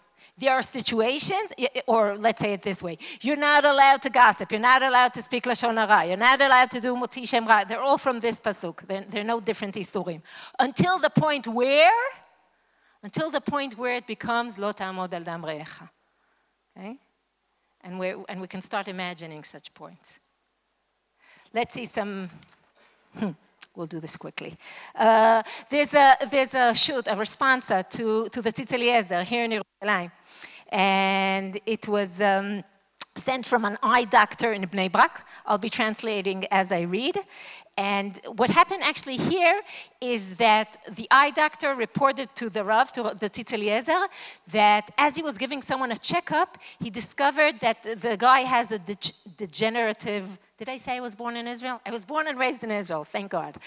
So my English is, I'm trying. He discovered the degenerative disease that is going to cause real, almost blindness to the person. And really, as he got the information, he understood that this person really should not drive anymore. And driving is part of what he did for his living. Okay? Now, the doctor has a dilemma. Should I report, okay, to whoever gives the license, and to et cetera, et cetera. The guy is promising me that he won't drive again. Okay? Should I trust him on his promise, or do I have to go ahead and gossip? Okay? And I don't know what your psak would be. Yes.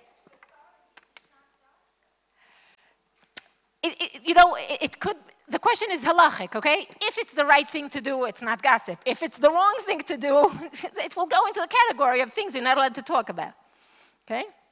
So he says here, should I keep the secret, like he asked me to, or must I report to authorities? Now, we have an intuition here, right? What's the psak? He must report. He must report. But what's interesting to us is what halachic language would he use to reason, to give the reasons for this? And he says, and this is my answer, of course, he must report. And even if the patient asks to keep it secret, as long as he's not, as he still thinks that it's a possibility that he might drive, he must report it. And it's not only that if he's called to testify, he must go and testify, but even, from before anybody asks him, etc., etc. Velo od, this is the last line in bold letters, אלא אם הרופא מונע את עצמו מלהודיע כנזכר, הרי הוא עובר עליו שלא תעמוד על דם רעך. Okay? If he doesn't go and report, he's transgressing לא תעמוד על דם רעך. Why?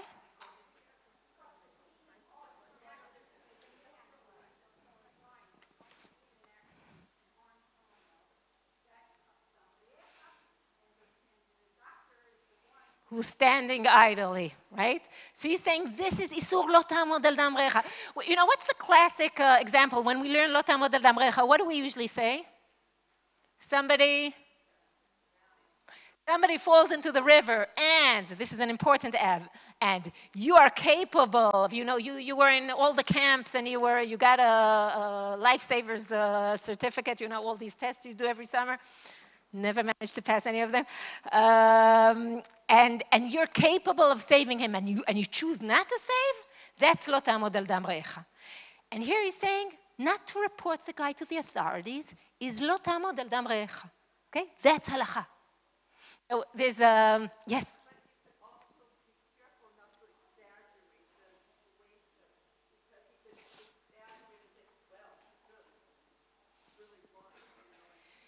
You're right, and it's always very delicate, and doctors and authorities like to err on the side of precaution, so it's always a very delicate situation, but there's real danger here. So what could you do? There's also an interesting cultural reference here, because many countries have a law that's called, different variations in the law of the Good Samaritan law. Okay, now, how does the Good Samaritan law work? It says, if, I was walking down the street and suddenly there was an accident or a crime, I see someone hurt on the floor, okay? And I choose out of the goodness of my heart to help out. So if something goes wrong while I'm helping out, the Good Samaritan law protects me that you can't sue me, okay? The patient, his family, the authorities, nobody could sue me for trying to do my best. Okay? I get the protection of the law because I had good intentions. Okay? In Israel, there's no Good Samaritan law. And not because the whole story of the Good Samaritan is from the New Testament, but because in Israel, there's a different law. It's called Chok Lo Ta'amod Al Dam Re'echa. And what is Chok Lo Ta'amod Al Dam Re'echa? It not only says you can't sue me. It says if I was walking down the street or the river or the bus, okay, and I saw a crime is going to be committed, I saw an accident has just happened, a tragedy is happening, and I have the ability to save, to prevent, to save lives, to help out, and I choose to stand idly by, I could be prosecuted by that law. Now, look at this culturally, okay? What's the difference? Okay? So you can have a lot of, tinus about, I don't know, Israeli culture, but if you're stuck on the side of the street with a flat tire, it's better here than. It's an interesting point. So back to our thing. What should we do? So there's a Gemara here from Sanhedrin. And basically what the Gemara is saying, it's describing this issue of lo ta'amod al dam re'echa and how it works. And it says, well, here's a classic example. Somebody fell into the river and, not saving him could be lo ta'amod al dam re'echa. But then the Gemara asks, והא מהכה נפקא? מהתה נפקא. אבדת גופו מניין, תלמוד לומר, ושבתו לא. Explanation. I need to learn that situation from lo ta'amod al dam re'echa? I learned this ages ago when we learned the mitzvah, the sweet mitzvah of Hashavat Avedah.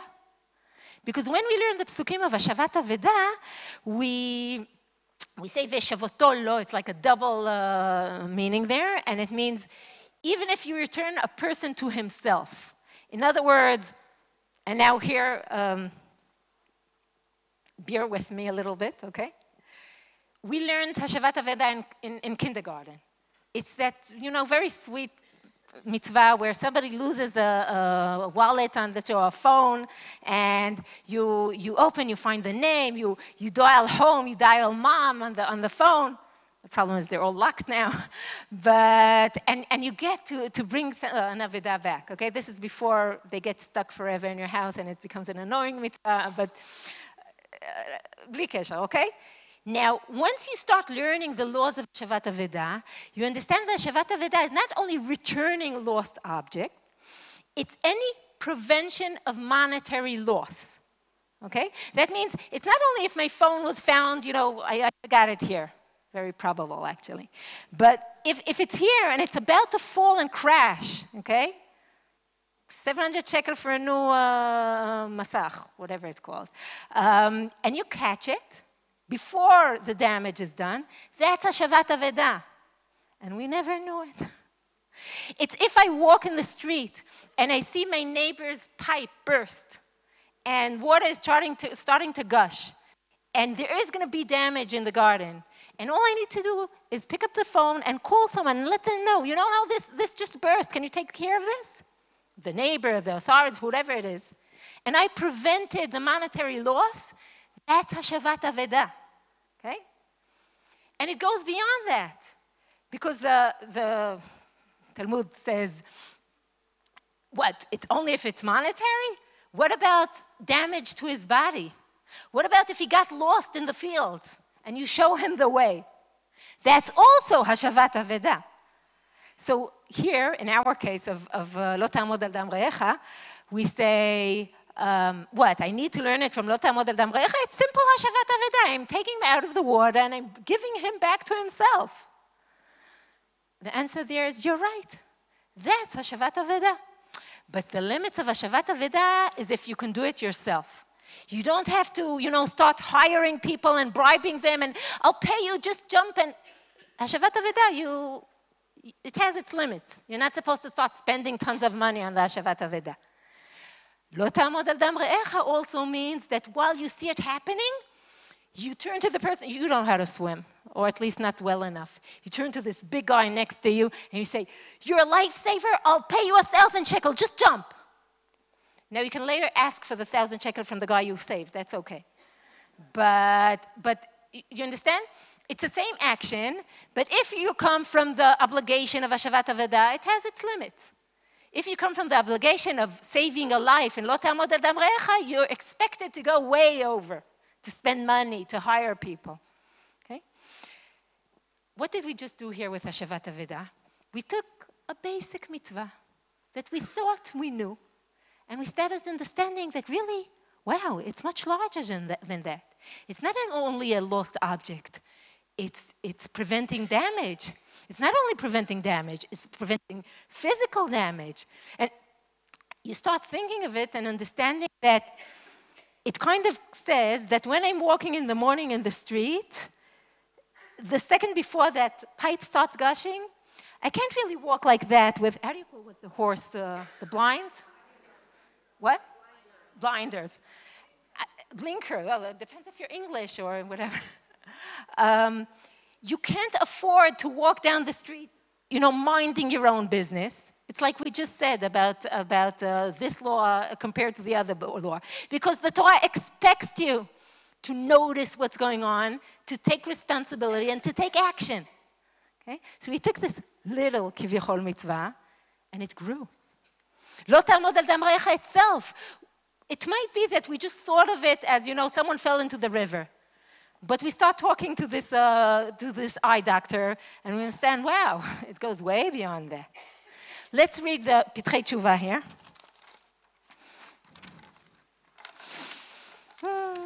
I'm jumping. It's in 8, it's in Hebrew, that's the original. But because I thought it's very significant, I actually translated it. What should we read? Should we read the Hebrew or the English? The English, okay. So this Pitrei Tshuva is one of the, Pitrei Tshuva in general is a very famous Noseh Kelim on Shulchan Aruch, but this is not the classic Pitrei Tshuva because there wasn't one on Orach Chaim. It's another one. And he says this: I feel the need to respond to what all of the Musar books raise Cain on the sin of Lashon Hara. I want to it's my translation, so it's bad. I want to raise an uproar about the more common and greater reverse sin. Okay, let's stop for a minute. He said more common than Lashon Hara? Whoa, what could that be? Tov. I want to raise an uproar about the more common and greater reverse sin, namely avoiding speaking up when there is a need to rescue the oppressed from the oppressor.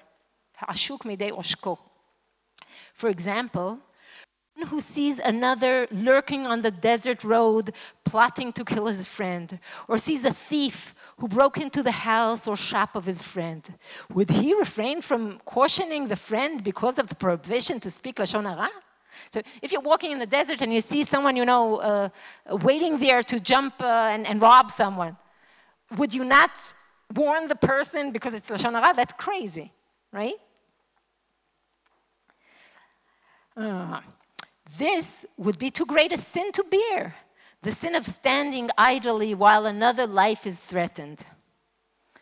There is no difference between a thief who broke into the home of another or witnessing servants stealing from their master, or deceiving a business partner, or misleading a client in negotiation, or borrowing money without an ability to pay back.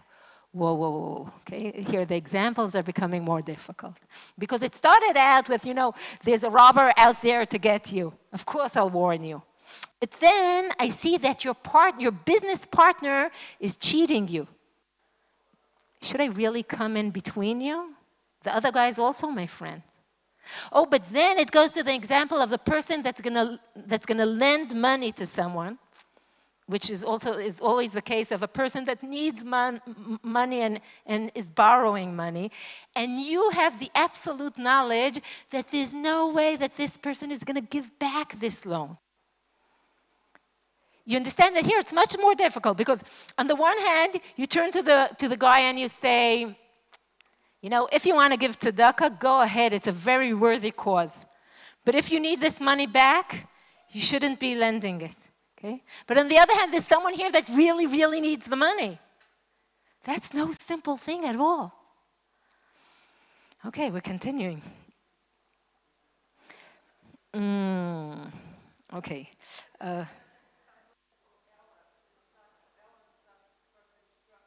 Let's see. Okay. Okay. Or, here's something you all know. Matching a couple with the knowledge that the man is evil and worthless and a bad man to marry. All of these are included in the obligation to return physical or financial lost items. Did you understand? I'll read it in Hebrew so you understand this, okay? It says, וכן בענייני שידוך, והוא יודע שהוא איש רע ובליעל ורע להתחתן עמו, כולן בכלל השבת אבדת גופו וממונו. All these cases, you know, the obvious cases and then the more problematic ones. The one where you prevent a loan, or the one where you break a shidduch, or prevent a shidduch. All those, he says, are part of mitzvat hashavat aveda. How could it be hashavat aveda?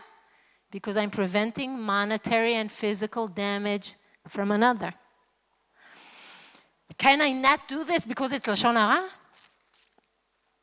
Tov. What? Is what?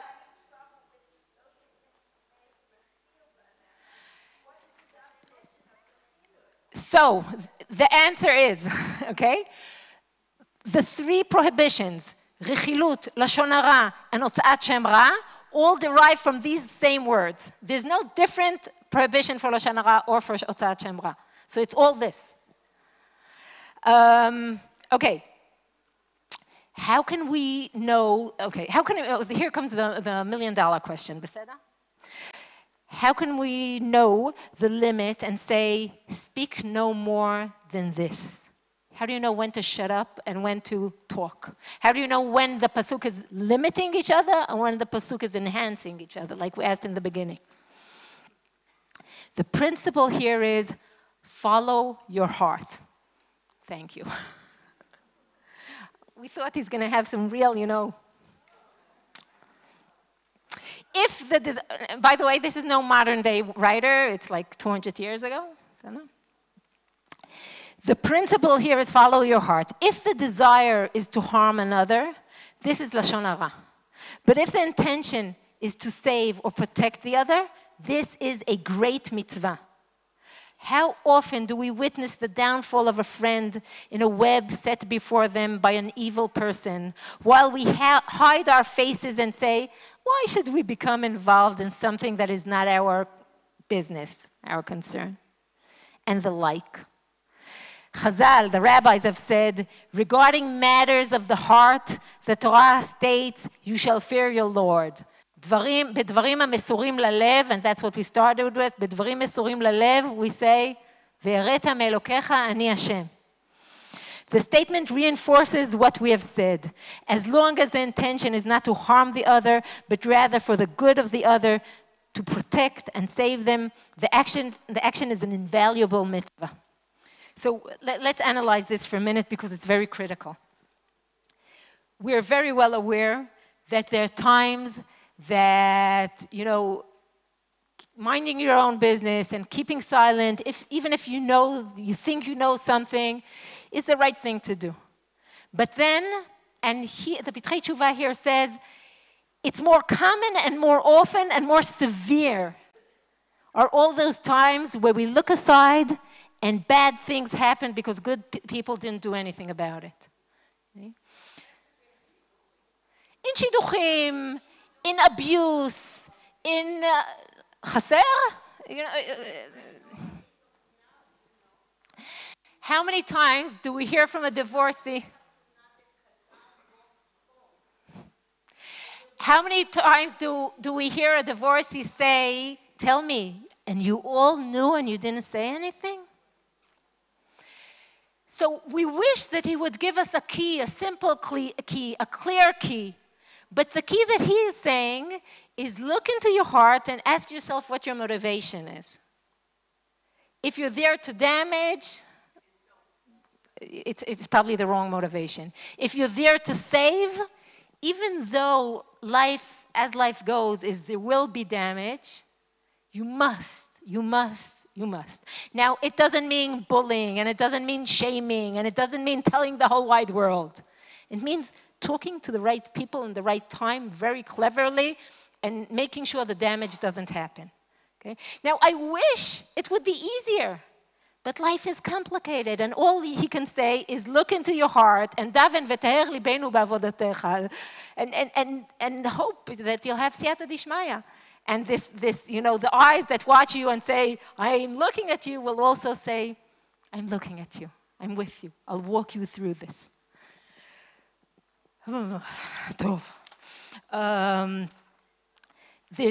What should we do? What should we do? One more thing. There's a responsa here, Shut Chelkat Yaakov, that says another heartbreaking story about a young guy, about 20 years old, that they discovered a terminal disease, cancer. And as medicine went in that time, if you understood that the patient is terminal, you weren't allowed to tell them or their family. It's all different than it is today, but the idea was it won't help him to know, and it's just gonna, you know, it's gonna hasten his death. And it's better for him not to know, and that's the way medicine worked. You can read about it, okay? It's just a few decades ago. And he says, you know, this whole story, and then he says, I just heard this young guy got engaged. What should I do? Okay? And again, like with the eye doctor, our intuition is, you gotta tell him. You gotta tell him. But again, we're asking, what is the halachic language? What are the halachic tools? He has to tell, she can always decide to stay with him. She doesn't have to leave him, but he has to know. And we're interested in what's the halachic language? What mitzvot and prohibitions is he going to use? And there he goes. With an aleph, he says, lo ta'amod al dam re'echa. Okay? You know, is there a difference between a robber that's jumping on him or you know, this tragedy that's going to happen? Very soon, her life is going to go, you know, fall into pieces. She has to know what she's going into. Okay? That's the first thing. Lo ta'amod al dam re'echa. You have to tell her. The second thing is, lifnei iver lo titen michshol. And it's interesting because you started with it in the beginning. Why is it lifnei iver lo titen michshol? Because lifnei iver, just like, and if we would have time, I would say it longer, but we don't. Lifnei iver lo titen michshol is just like hashavat aveda.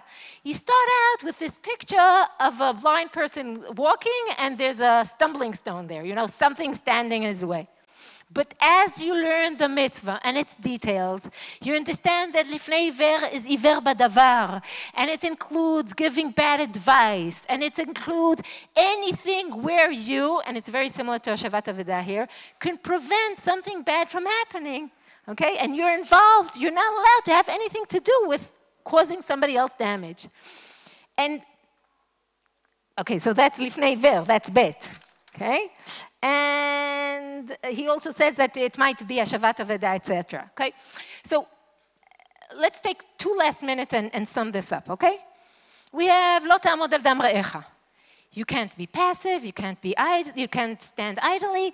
You can't look the other way because it's lo ta'amod al dam re'echa. Okay, we have Hashavat Aveda. It's returning an object, but it's also preventing damage, preventing physical damage, walking in the street and looking in all directions because you might be able to prevent some damage, okay? It's lifnei iver lo titen michshol, right? It's not blocking someone's way, but it's being very responsible about every piece of advice, about every deal that comes out. All together.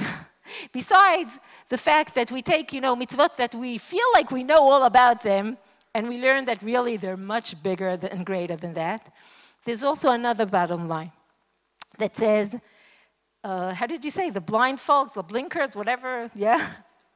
We can't wear them. Torah calls us to be responsible, active, involved. We cannot look the other way. We can't even mind our own business. שנה טובה, גמר חתימה טובה.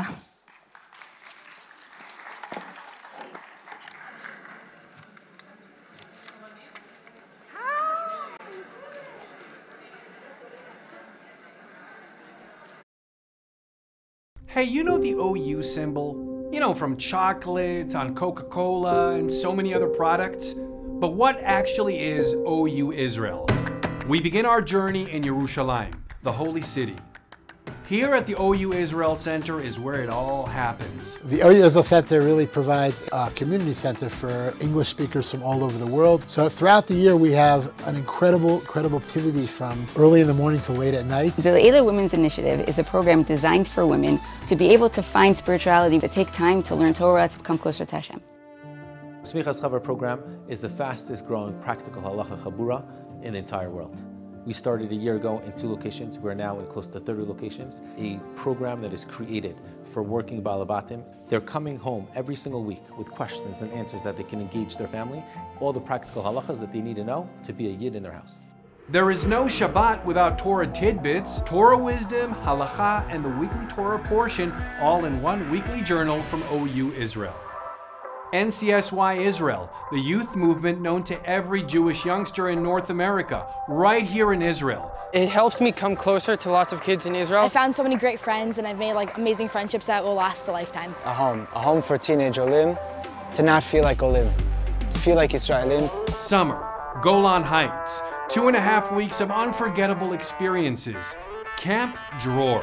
This summer camp services more than 250 children from all over the world. A truly Zionistic educational experience, exciting activities, Torah studies, and love of the land. Experiencing parts of Israel and a love of Israel. JLIC is My Judaism on Campus. That's Kabbalat Shabbat, reading the Megillah on Purim, Halacha Q&A on WhatsApp, or just sitting down and talking Judaism over a cup of coffee. And it doesn't end there.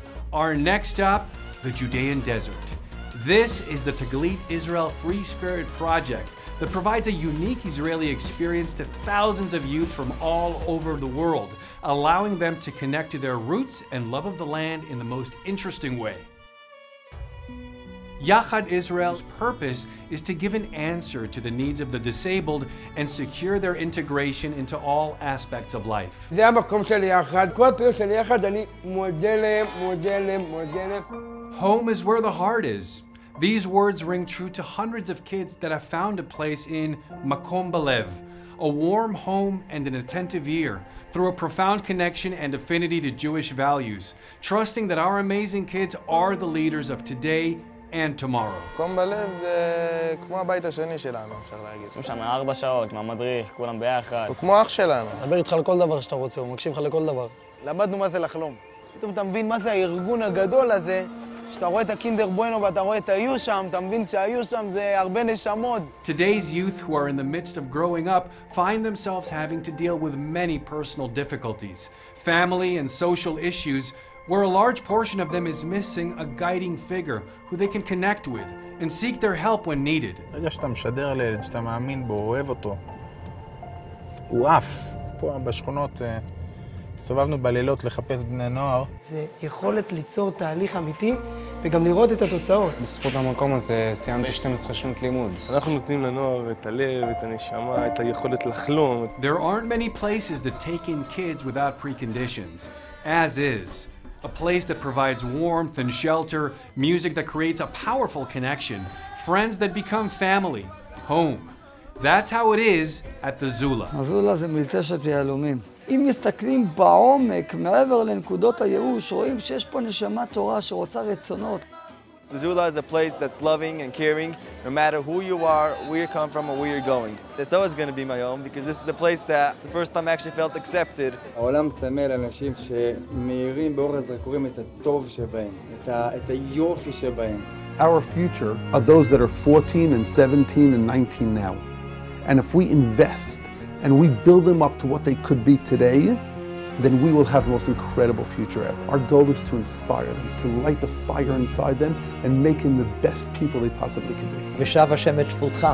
Let's bring back the Jewish people to their sources, to Am Yisrael, to Eretz Yisrael, to Torah Yisrael. I invite each and every one of you to come and see our programs, partner with us to continue inspiring our Jewish future.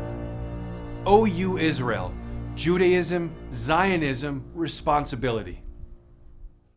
Hey, you know the OU symbol? You know, from chocolates on Coca-Cola and so many other products? But what actually is OU Israel? We begin our journey in Yerushalayim, the holy city. Here at the OU Israel Center is where it all happens. The OU Israel Center really provides a community center for English speakers from all over the world. So throughout the year we have an incredible activity from early in the morning to late at night. The Leila Women's Initiative is a program designed for women to be able to find spirituality, to take time to learn Torah, to become closer to Hashem. Smichas Chava program is the fastest growing practical halacha chabura in the entire world. We started a year ago in 2 locations. We're now in close to 30 locations. A program that is created for working balabatim. They're coming home every single week with questions and answers that they can engage their family, all the practical halachas that they need to know to be a yid in their house. There is no Shabbat without Torah tidbits, Torah wisdom, halacha, and the weekly Torah portion, all in one weekly journal from OU Israel. NCSY Israel, the youth movement known to every Jewish youngster in North America, right here in Israel. It helps me come closer to lots of kids in Israel. I found so many great friends and I've made amazing friendships that will last a lifetime. A home for teenage Olim, to not feel like Olim, to feel like Yerushalayim. Summer, Golan Heights, 2.5 weeks of unforgettable experiences. Camp Dror. This summer camp services more than 250 children from all over the world. A truly Zionistic educational experience, exciting activities, Torah studies, and love of the land. Experiencing parts of Israel and a love of Israel. JLIC is My Judaism on Campus. That's Kabbalat Shabbat, reading the Megillah on Purim, Halacha Q&A on WhatsApp, or just sitting down and talking Judaism over a cup of coffee. And it doesn't end there. Our next stop, the Judean Desert. This is the Taglit Israel Free Spirit Project that provides a unique Israeli experience to thousands of youth from all over the world, allowing them to connect to their roots and love of the land in the most interesting way. Yachad Israel's purpose is to give an answer to the needs of the disabled and secure their integration into all aspects of life. זה המקום של יחד. כל פעילות של יחד אני מודה להם. Home is where the heart is.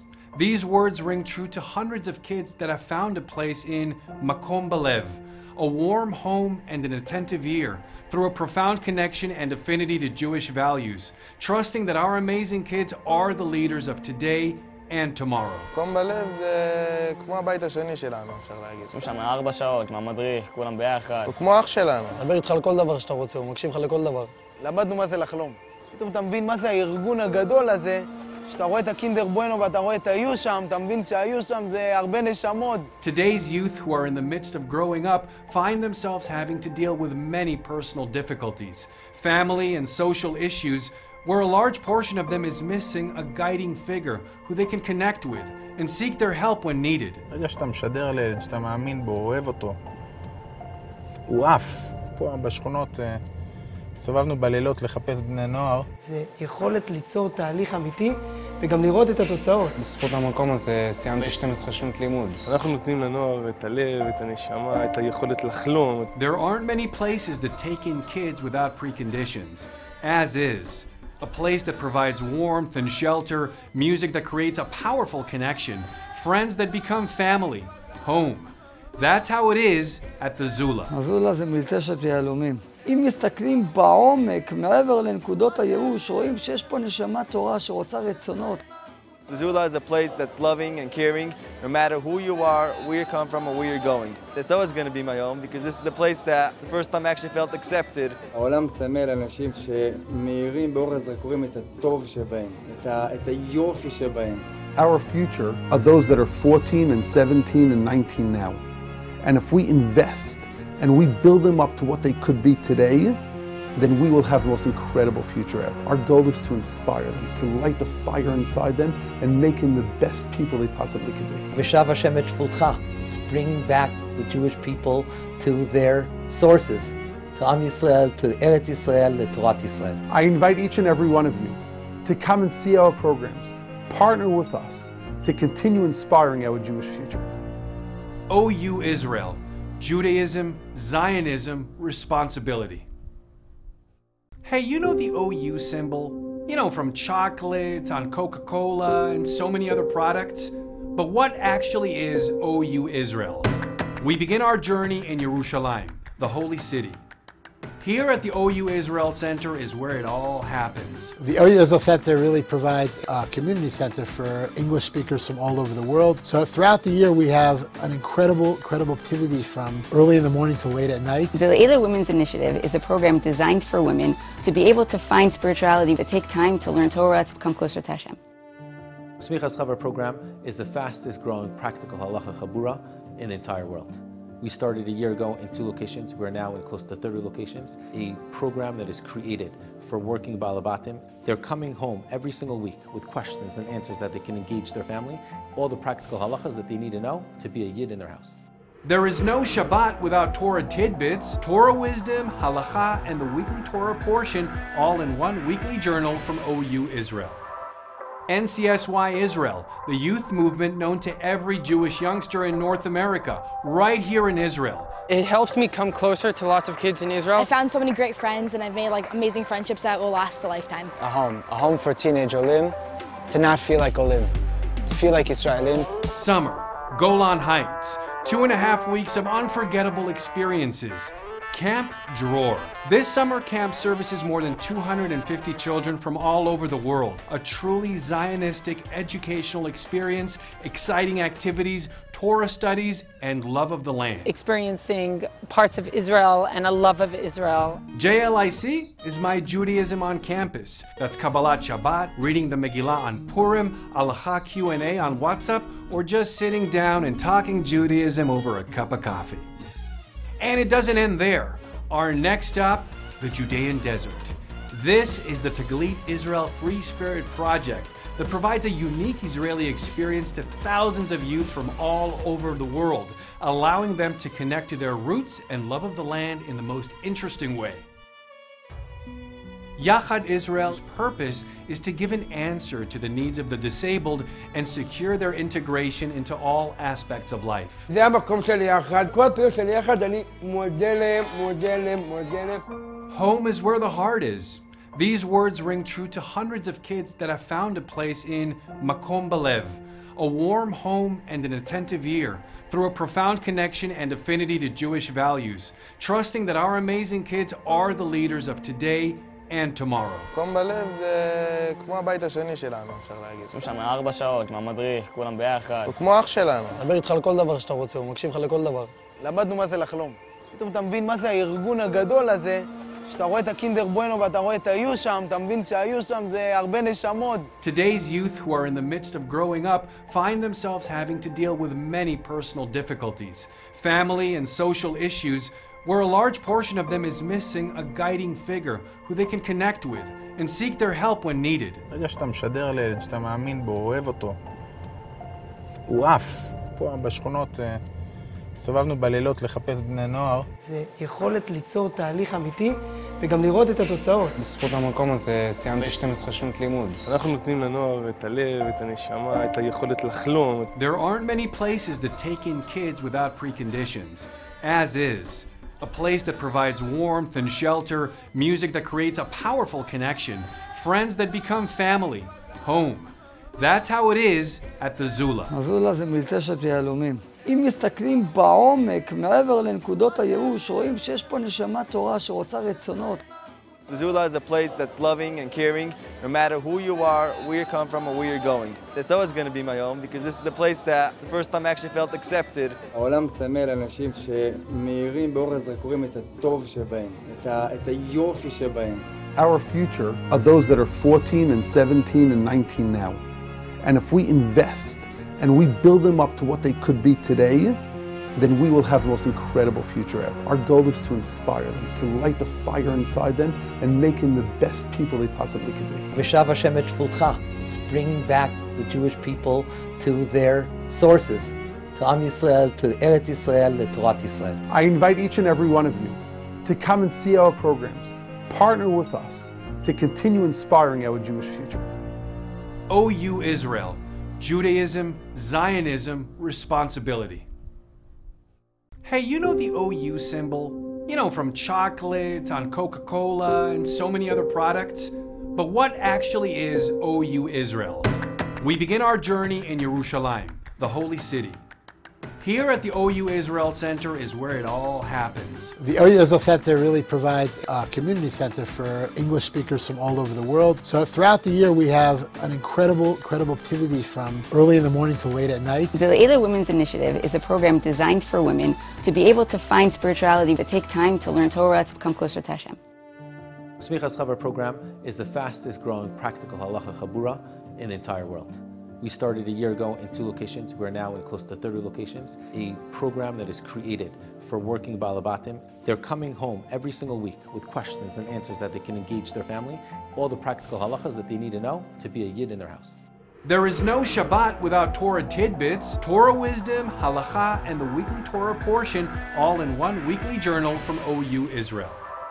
NCSY Israel, the youth movement known to every Jewish youngster in North America, right here in Israel. It helps me come closer to lots of kids in Israel. I found so many great friends and I've made amazing friendships that will last a lifetime. A home for teenage Olim, to not feel like Olim, to feel like Israelim. Summer, Golan Heights, 2.5 weeks of unforgettable experiences. Camp Dror. This summer camp services more than 250 children from all over the world. A truly Zionistic educational experience, exciting activities, Torah studies, and love of the land. Experiencing parts of Israel and a love of Israel. JLIC is My Judaism on Campus. That's Kabbalat Shabbat, reading the Megillah on Purim, Halacha Q&A on WhatsApp, or just sitting down and talking Judaism over a cup of coffee. And it doesn't end there. Our next stop, the Judean Desert.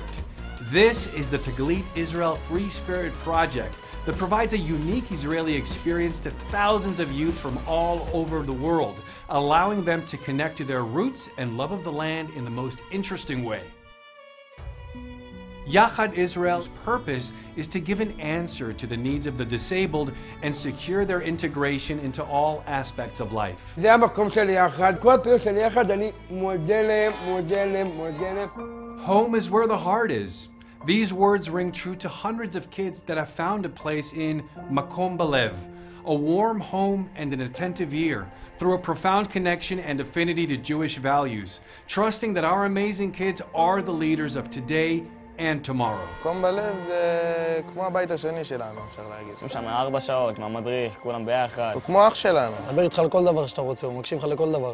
למדנו מה זה לחלום.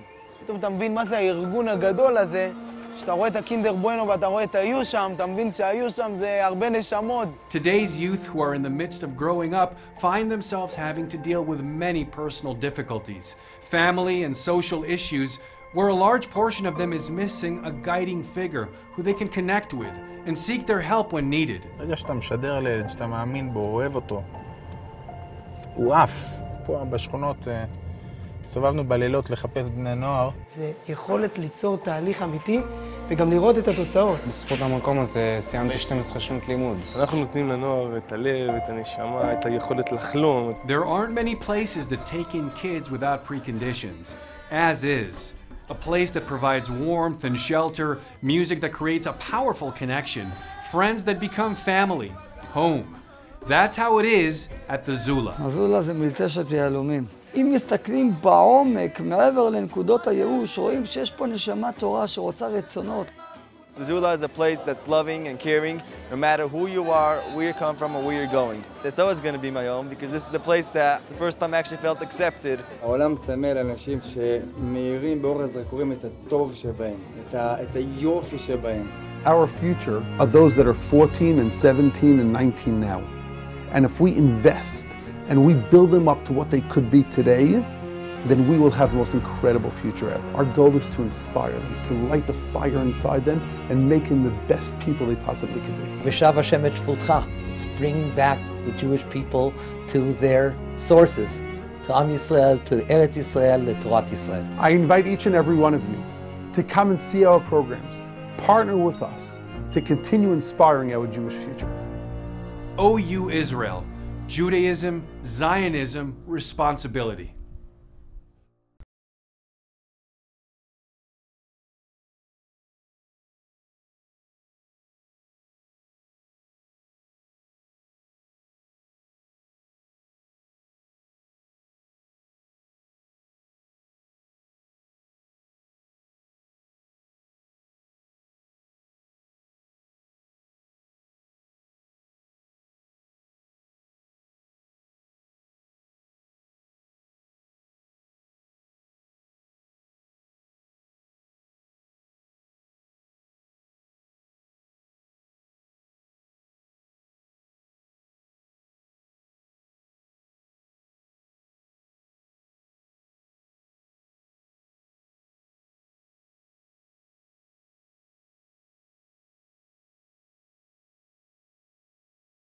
Hey, you know the OU symbol? You know, from chocolates on Coca-Cola and so many other products? But what actually is OU Israel? We begin our journey in Yerushalayim, the holy city. Here at the OU Israel Center is where it all happens. The OU Israel Center really provides a community center for English speakers from all over the world. So throughout the year we have an incredible activity from early in the morning to late at night. The Leila Women's Initiative is a program designed for women to be able to find spirituality, to take time to learn Torah, to become closer to Hashem. Smichas Chava program is the fastest growing practical halacha chabura in the entire world. We started a year ago in 2 locations. We're now in close to 30 locations. A program that is created for working balabatim. They're coming home every single week with questions and answers that they can engage their family, all the practical halachas that they need to know to be a yid in their house. There is no Shabbat without Torah tidbits, Torah wisdom, halacha, and the weekly Torah portion, all in one weekly journal from OU Israel. NCSY Israel, the youth movement known to every Jewish youngster in North America, right here in Israel. It helps me come closer to lots of kids in Israel. I found so many great friends and I've made amazing friendships that will last a lifetime. A home for teenage Olim, to not feel like Olim, to feel like Israelim. Summer, Golan Heights, 2.5 weeks of unforgettable experiences. Camp Dror. This summer camp services more than 250 children from all over the world. A truly Zionistic educational experience, exciting activities, Torah studies, and love of the land. Experiencing parts of Israel and a love of Israel. JLIC is My Judaism on Campus. That's Kabbalat Shabbat, reading the Megillah on Purim, Halacha Q&A on WhatsApp, or just sitting down and talking Judaism over a cup of coffee. And it doesn't end there. Our next stop, the Judean Desert. This is the Taglit Israel Free Spirit Project that provides a unique Israeli experience to thousands of youth from all over the world, allowing them to connect to their roots and love of the land in the most interesting way. Yachad Israel's purpose is to give an answer to the needs of the disabled and secure their integration into all aspects of life. זה המקום שלי יחד. כל פעילות שלי יחד, אני מודה להם. Home is where the heart is.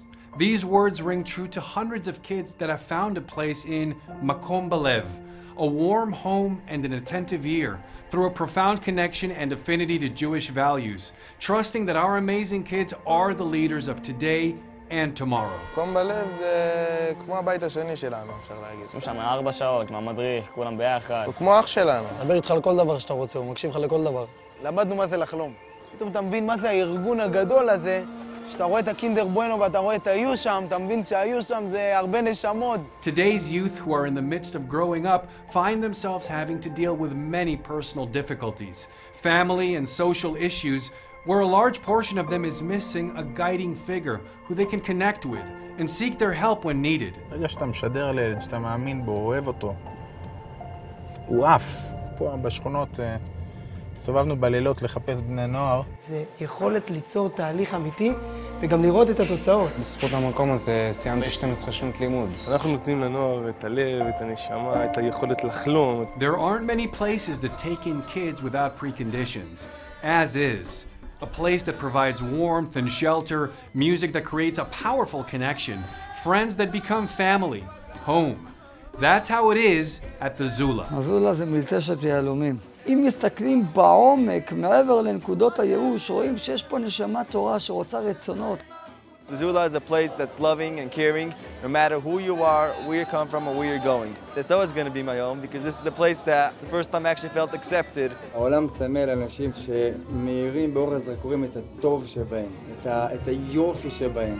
Our future are those that are 14 and 17 and 19 now. And if we invest and we build them up to what they could be today, then we will have the most incredible future ever. Our goal is to inspire them, to light the fire inside them and make them the best people they possibly can be. V'shav Hashem et shvulcha. Let's bring back the Jewish people to their sources, to Am Yisrael, to Eretz Yisrael, to Torah Yisrael. I invite each and every one of you to come and see our programs, partner with us to continue inspiring our Jewish future.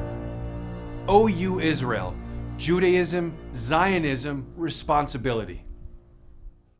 Hey, you know the OU symbol? You know, from chocolates on Coca-Cola and so many other products. But what actually is OU Israel? We begin our journey in Yerushalayim, the holy city. Here at the OU Israel Center is where it all happens. The OU Israel Center really provides a community center for English speakers from all over the world. So throughout the year we have an incredible activity from early in the morning to late at night. The Leila Women's Initiative is a program designed for women to be able to find spirituality, to take time to learn Torah, to become closer to Hashem. Smichas Chaver program is the fastest growing practical halacha chabura in the entire world. We started a year ago in 2 locations. We're now in close to 30 locations. A program that is created for working balabatim. They're coming home every single week with questions and answers that they can engage their family, all the practical halachas that they need to know to be a yid in their house. There is no Shabbat without Torah tidbits, Torah wisdom, halacha, and the weekly Torah portion, all in one weekly journal from OU Israel. NCSY Israel, the youth movement known to every Jewish youngster in North America, right here in Israel. It helps me come closer to lots of kids in Israel. I found so many great friends and I've made amazing friendships that will last a lifetime. A home for teenage Olim, to not feel like Olim, to feel like Yerushalayim. Summer, Golan Heights, 2.5 weeks of unforgettable experiences. Camp Dror.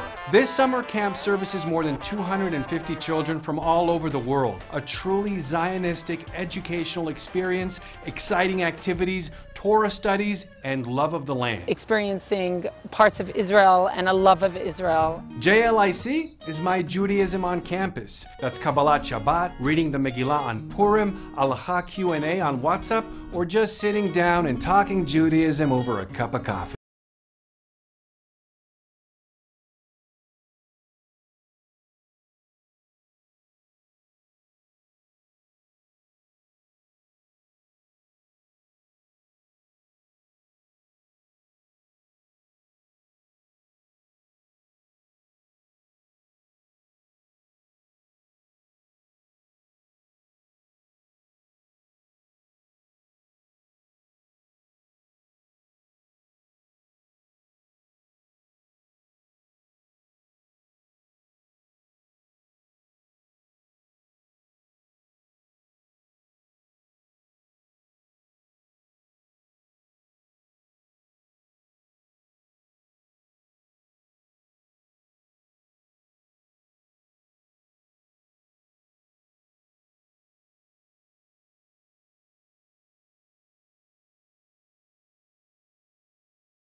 Hey, you know the OU symbol? You know, from chocolates on Coca-Cola and so many other products? But what actually is OU Israel? We begin our journey in Yerushalayim, the holy city. Here at the OU Israel Center is where it all happens. The OU Israel Center really provides a community center for English speakers from all over the world. So throughout the year we have an incredible activity from early in the morning to late at night. The Leila Women's Initiative is a program designed for women to be able to find spirituality, to take time to learn Torah, to become closer to Hashem. Smichas Chaver program is the fastest growing practical halacha chabura in the entire world. We started a year ago in 2 locations. We're now in close to 30 locations. A program that is created for working balabatim. They're coming home every single week with questions and answers that they can engage their family, all the practical halachas that they need to know to be a yid in their house. There is no Shabbat without Torah tidbits, Torah wisdom, halacha, and the weekly Torah portion, all in one weekly journal from OU Israel. NCSY Israel, the youth movement known to every Jewish youngster in North America, right here in Israel. It helps me come closer to lots of kids in Israel. I found so many great friends and I've made amazing friendships that will last a lifetime. A home for teenage Olim, to not feel like Olim, to feel like Israelim. Summer, Golan Heights, 2.5 weeks of unforgettable experiences. Camp Dror. This summer camp services more than 250 children from all over the world. A truly Zionistic educational experience, exciting activities, Torah studies, and love of the land. Experiencing parts of Israel and a love of Israel. JLIC is My Judaism on Campus. That's Kabbalat Shabbat, reading the Megillah on Purim, Halacha Q&A on WhatsApp, or just sitting down and talking Judaism over a cup of coffee. And it doesn't end there. Our next stop, the Judean Desert. This is the Taglit Israel Free Spirit Project that provides a unique Israeli experience to thousands of youth from all over the world, allowing them to connect to their roots and love of the land in the most interesting way. Yachad Israel's purpose is to give an answer to the needs of the disabled and secure their integration into all aspects of life. זה המקום של יחד. כל הפעילות של יחד אני מודה להם, מודה להם, מודה להם. Home is where the heart is. These words ring true to hundreds of kids that have found a place in Makom Balev, a warm home and an attentive ear, through a profound connection and affinity to Jewish values, trusting that our amazing kids are the leaders of today and tomorrow. מקום בלב זה כמו הבית השני שלנו, אפשר להגיד. יושבים שם 4 שעות, עם המדריך, כולם ביחד. הוא כמו אח שלנו. מדבר איתך על כל דבר שאתה רוצה, הוא מקשיב לך לכל דבר. למדנו מה זה לחלום. פתאום אתה מבין מה זה הארגון הגדול הזה, שאתה רואה את הקינדר בואנו ואתה רואה את היו שם, אתה מבין שהיו שם זה הרבה נשמות. Today's youth who are in the midst of growing up find themselves having to deal with many personal difficulties, family and social issues, where a large portion of them is missing a guiding figure who they can connect with and seek their help when needed. ברגע שאתה משדר לילד, שאתה מאמין בו, אוהב אותו, הוא עף. פה בשכונות הסתובבנו בלילות לחפש בני נוער. זה יכולת ליצור תהליך אמיתי וגם לראות את התוצאות. לשחק במקום הזה, סיימתי 12 שנות לימוד. אנחנו נותנים לנוער להתעלל, את היכולת לחלום. There aren't many places that take in kids without preconditions, as is. A place that provides warmth and shelter, music that creates a powerful connection, friends that become family, home. That's how it is at the zoo. אם מסתכלים בעומק, מעבר לנקודות הייאוש, רואים שיש... שנייה, אז אני מחליפה את זה ל... שנייה, אדוני. בדיוק. No matter who you are, where you come from, or where you're going. It's always going to be my home because this is the place that the first time I actually felt accepted. העולם צמא לאנשים שמאירים באור הזרקורים את הטוב שבהם, את היופי שבהם. Our future are those that are 14 and 17 and 19 now. And if we invest and we build them up to what they could be today, then we will have the most incredible future. Our goal is to inspire them, to light the fire inside them and make them the best people we possibly can. Yeshav Hashem et Chulcha, bringing back the Jewish people to their sources, to Am Yisrael, to Eretz Yisrael, to Torah Yisrael. I invite each and every one of you to come and see our program, partner with us to continue inspiring our youth. OU Israel, Judaism, Zionism, responsibility. Hey, you know the OU symbol? You know, from chocolates on Coca-Cola and so many other products. But what actually is OU Israel? We begin our journey in Yerushalayim, the holy city. Here at the OU Israel Center is where it all happens. The OU Israel Center really provides a community center for English speakers from all over the world. So throughout the year we have an incredible activities from early in the morning to late at night. The Eila Women's Initiative is a program designed for women to be able to find spirituality, to take time to learn Torah, to become closer to Hashem. Smichas Chaver program is the fastest growing practical halacha chabura in the entire world. We started a year ago in 2 locations. We're now in close to 30 locations. A program that is created for working balabatim. They're coming home every single week with questions and answers that they can engage their family, all the practical halachas that they need to know to be a yid in their house. There is no Shabbat without Torah tidbits, Torah wisdom, halacha, and the weekly Torah portion, all in one weekly journal from OU Israel. NCSY Israel, a youth movement known to every Jewish youngster in North America, right here in Israel. It helps me come closer to lots of kids in Israel. I found so many great friends and I've made like amazing friendships that will last a lifetime. A home for teenage Olim, to not feel like Olim, to feel like Israelim. Summer, Golan Heights, 2.5 weeks of unforgettable experiences. Camp Dror. This summer camp services more than 250 children from all over the world. A truly Sometimes when I pick up a mic and I reset the height, I get worried that the speaker after me is going to have a problem and it's going to be too tall. This time I think he's going to have to pick it up a little more. So it is with tremendous honor, really tremendous honor, that I introduce my former partner. When I came and took position at the OU in Israel, ultimately New York recommended that I be put in this position, and then they said, but it's really up to the board in Israel to decide who's going to be the head of OU Israel. So they introduced me to this tall guy by the name of Yitzchak Fund. They said, he's the president. Try to do a good job in impressing him. I tried my best. He took me anyway. And for Baruch Hashem, many years we partnered together, and we continue to partner together in doing incredible things like this for Klal Yisrael. But it is, with all due respect to Yitzchak and to Debbie, who do incredible things for Klal Yisrael, when you look at Yitzchak's brothers and sisters-in-law, you see that it did not start with Yitzchak and Debbie, but it started with his parents, with David and Norma. I had the schus of working with David and visited them constantly in their house and seeing what it means to care about Klal Yisrael with every single ligament and part of your body. The love that he had for Klal Yisrael was unparalleled. But what stood out with David and Norma was that they understood that without a vision, you don't get anywhere. And it was David and Norma that had the vision of creating the infrastructure of having OU kosher in America and creating OU here in Israel and many other initiatives that brought Klal Yisrael to where we are today.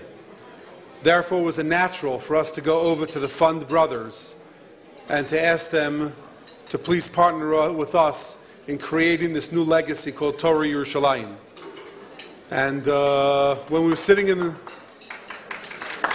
100%. And we're sitting in the room, we're like, well, who's going to come on a Sunday morning? It's Israel. Sunday's not off. And we're like, you know something? Like they say in the movies, you build it and they will come. Baruch Hashem, I think that the lines on the room for food and the lines trying to get into the room is a proof that Torah sells. And that is exactly what David and Norma said their entire lives. So without further ado, I'm going to ask Rabbi Yitzchak to please come represent the family and share Divrei Torah.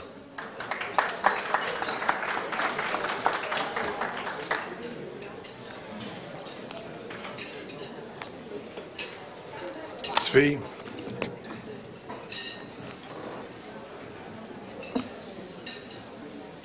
when Rabbi Berman, Rabbi Shor, my successor, Tzvi, proposed that my brothers and I sponsor this Day of Torah in commemoration of our dear parents, we immediately seized upon this wonderful opportunity. We realized just how fitting it would be. Our parents regarded Torah as our supreme value.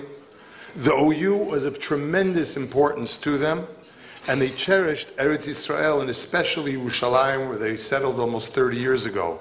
So we were presented with the plan for this event, a Day of Torah, by the OU, in Yerushalayim Mir HaKodesh, incorporating everything our parents valued and stood for. We saw this as a perfect fit, and it's a great zechus, and it should be for them, Le'ilo Nishmasam, this entire day. In 2 days, my brothers and I will complete the 11-month period of Kaddish following the Patira of our late father, Zichron Livracha. I dedicate this shir Le'ilui Nishmaso, and I chose this topic, and it's not an easy one, especially to present, especially over lunch, the halachic foundations of kashrut supervision, because OU Kashrut was so much a part of my father's life. He became active in the OU in the 60s after many years of communal shul leadership. And although my father was enthusiastic about all the endeavors of the OU, he was particularly involved as an OU officer in OU Kashrus. Over the years, he developed and maintained a very close working and personal relationship with Rabbi Menachem Genak Shlita. And even prior to my parents' formal aliyah, my father was instrumental in establishing OU Kosher in Israel for the specific purpose of encouraging exports by Israeli food manufacturers for the U.S. kosher market. That was the original purpose. For my father, the OU seal of kashrut was all about integrity and trust, and that's really what the subject of this year. I preface my remarks by saying this is a very lumdish topic. Lumdish, some would say, dry topic. And in fact, there's not a self-respecting Rosh Yeshiva around who can go through an entire career without giving shiurim on this topic. So I prepared a shiur tonight, and my wife said to me, "This is not a shiur for Balabatim. You're not in the yeshiva. This is not a shiur clothing in the yeshiva. 2 hours. No, this will not work." So I cut it down to size, and I prepared my source sheet. But then she said to me, "Even this, trim it." She meant like a crew cut, So the sources that you have don't actually reflect everything I'm going to discuss.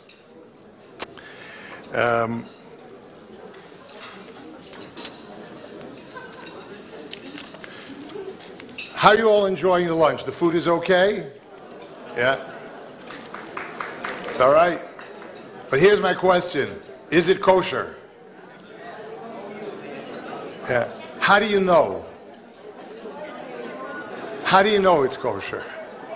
How do you know? Did you cook it? Did you buy it?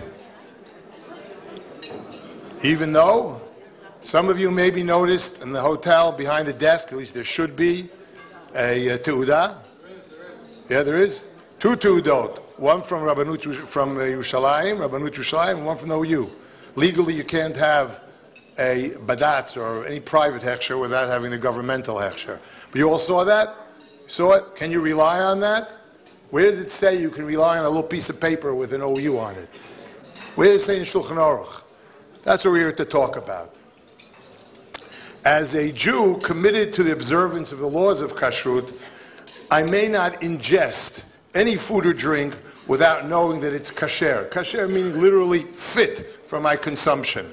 Take the simple case of a fruit grown on a tree in my own garden. Assuming I'm proficient in all the halachos pertaining to agriculture, I have Shemitah taken care of, and no problem with kilayim, orla, and I attended to my hafrashas, trumas, and masros as required, I may eat this fruit. I don't need any outside supervision. I have no doubt that it's kosher. I can certainly eat it. The problems begin when I offer this fruit to my friend. May he partake, may anyone else partake of my fruit. He didn't grow the fruit. He didn't witness the separation of trumot and ma'asrot. He knows me, but can he trust me? Upon giving him the fruit, I told my friend that I did the hafrasha.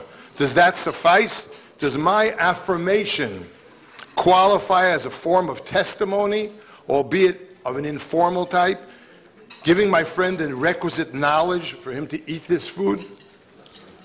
So regarding testimony, the Torah, both written and oral, provide us with clear rules, clear guidelines.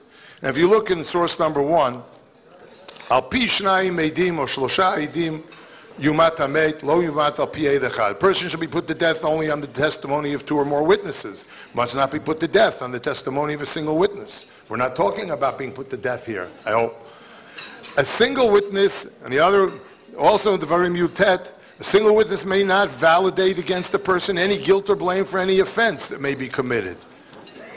Okay, also has nothing to do with kashrut.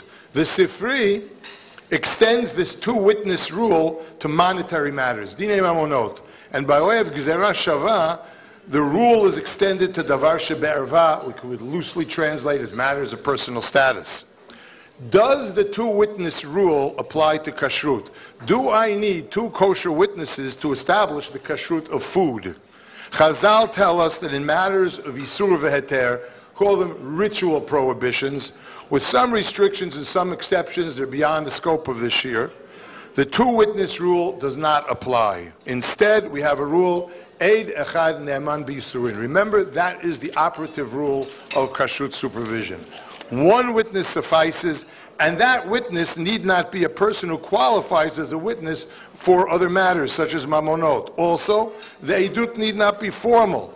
There's no courtroom setting, no examination of the witness. When my wife cooks for me a meal, I can eat without asking her to testify as to its kashrut. I don't even have to get a signed and sworn affidavit from her.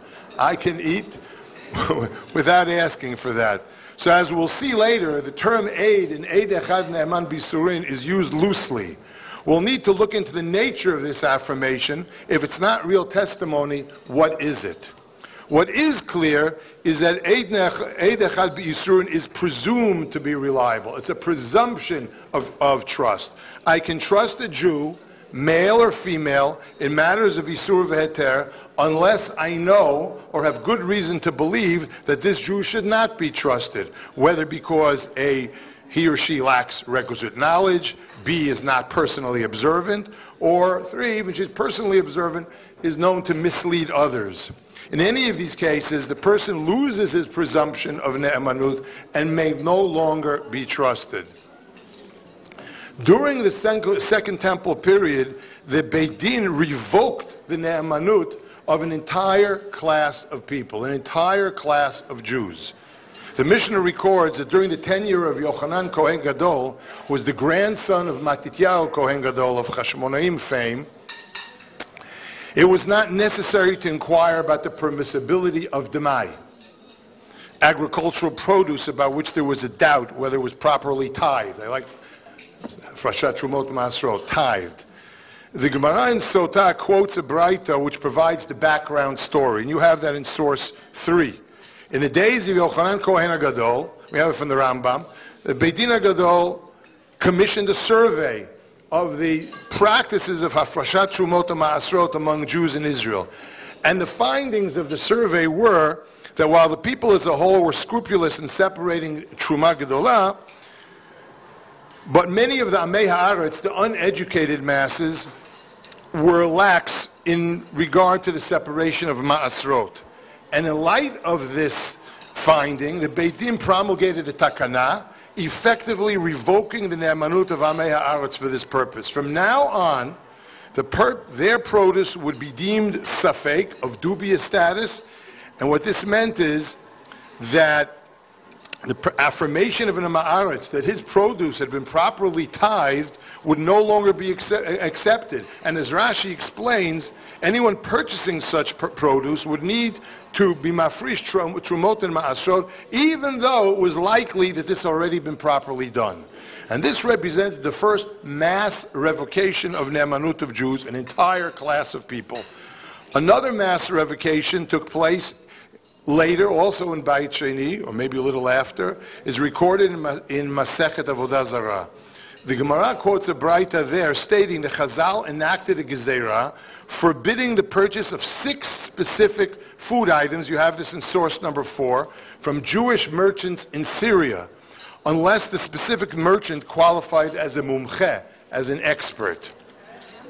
The 6 items were wine, fish stew, murias, is milk, salkandant salt, chiltit, which is a sharp-tasting plant, asafoetida, and cheese.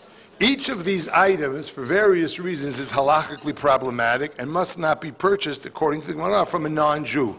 But these Jewish merchants in Syria were suspect of purchasing the items from non-Jews and reselling them to Jews as if they were sourced from Jewish sources. They could not be trusted.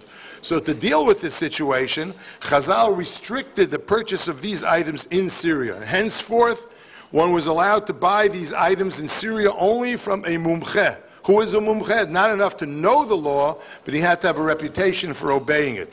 What's most interesting here is that the Braita continues that although it's forbidden to purchase these items from a non-Jew, a non-mumche, if that non-mumche invites you over to his home to share a meal and serves you any of these items, it's permissible to eat them.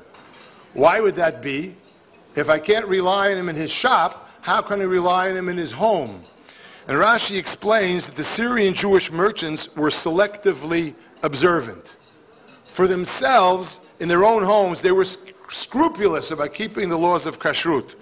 And hence, if you're dining with such a person in his home, you can be sure everything he serves is kosher. But when it comes to lifnei iver lo titei michshol, or deceiving a Jew, another Jew in business, they had no scruples. They had no problem deceiving and misleading their customers, causing them to sin. We see many Jews like this today who are so selectively observant. Everybody's got his red line. This, my own home, I eat only kosher. Out of the house, or with my customers, in business, business is a different thing. I have a small example. My son is sitting here, and I was speaking with his son of 4 years old a couple of weeks ago, and he told me that in his yeshuv, he walked with a couple of his good friends, all 4 years old. They went to the local makolet, and he saw there a little car that he, hate to say it, coveted. So he told me he shoplifted, and he stole the car. His mother, of course, returned it.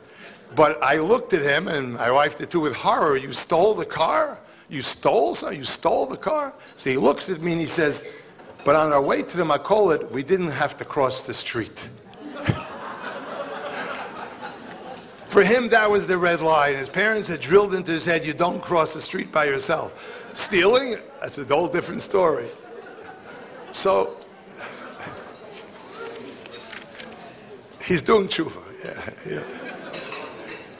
In any case, Rashi and others understood this prohibition in Syria as a localized enactment in response to circumstances then prevailing at that time and in that place.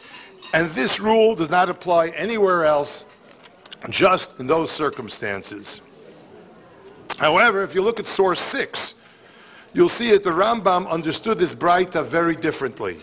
Although he doesn't directly quote the Braita, it's clear, and we'll see that he's referring to this Braita, and he says, "B'zman sha'ita Eretz Yisrael kula Yisrael, hayu lokchin hayayin mikol adam Yisrael ve'en chosheshin lo." You buy wine from any Jew. Uvechutz la'aretz lo hayu lokchin ela me'adam shehuchzak b'kashrut. Notice that he doesn't use the term mumche here, muchzak b'kashrut. Uv'zman hazeh, that we don't control in his day, Eretz Yisrael, ein lochin yain b'chol makom, ela me'adam shuchzak b'kashrut, v'chein habasar v'hagvina v'chatichat dag she'en basiman. He goes on to also quote the idea that you can eat at someone's house. But in any case, Rabbi Yosef Karo, in his Kesef Mishnah, commentary on the Rambam, he cites the Rashba, who says that the Rambam based this halacha clearly on the Braita and Avodah Zarah, and he says that when the Rambam read Surya, he understood Surya as representative of all Chutz La'aretz, even Surya, which is adjacent to Eretz Yisrael, and you might think that it benefits from the presumptions that exist in Eretz Yisrael. No, Surya is like any other place in Chutz La'aretz.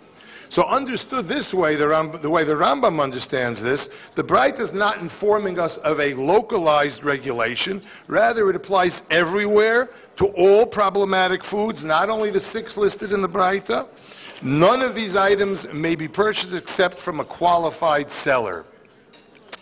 And although the Ravad and others disagree, this is apparently the position taken by the Rambam.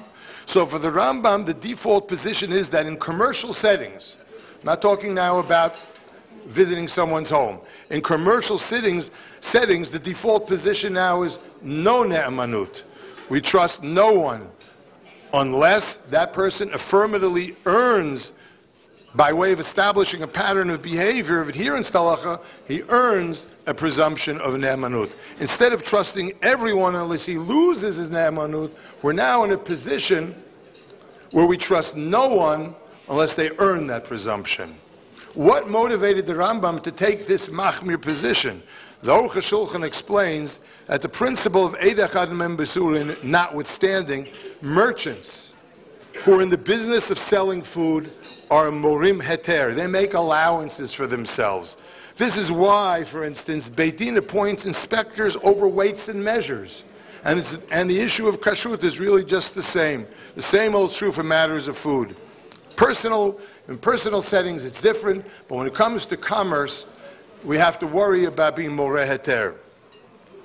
So whose position gained acceptance, that of Rashi or that of the Rambam? If you look in the Shulchan Aruch of Rav Yosef, the same Rav Yosef Cairo, you'll see in Simon Kuf Yutes, he clearly adopts the position of Rashi, not that of the Rambam. The Ramah, in source 7, in his glosses on the Shulchan Aruch, does cite the approach of the Rambam, but he cites it as a Yesh Omrim, as an alternate opinion.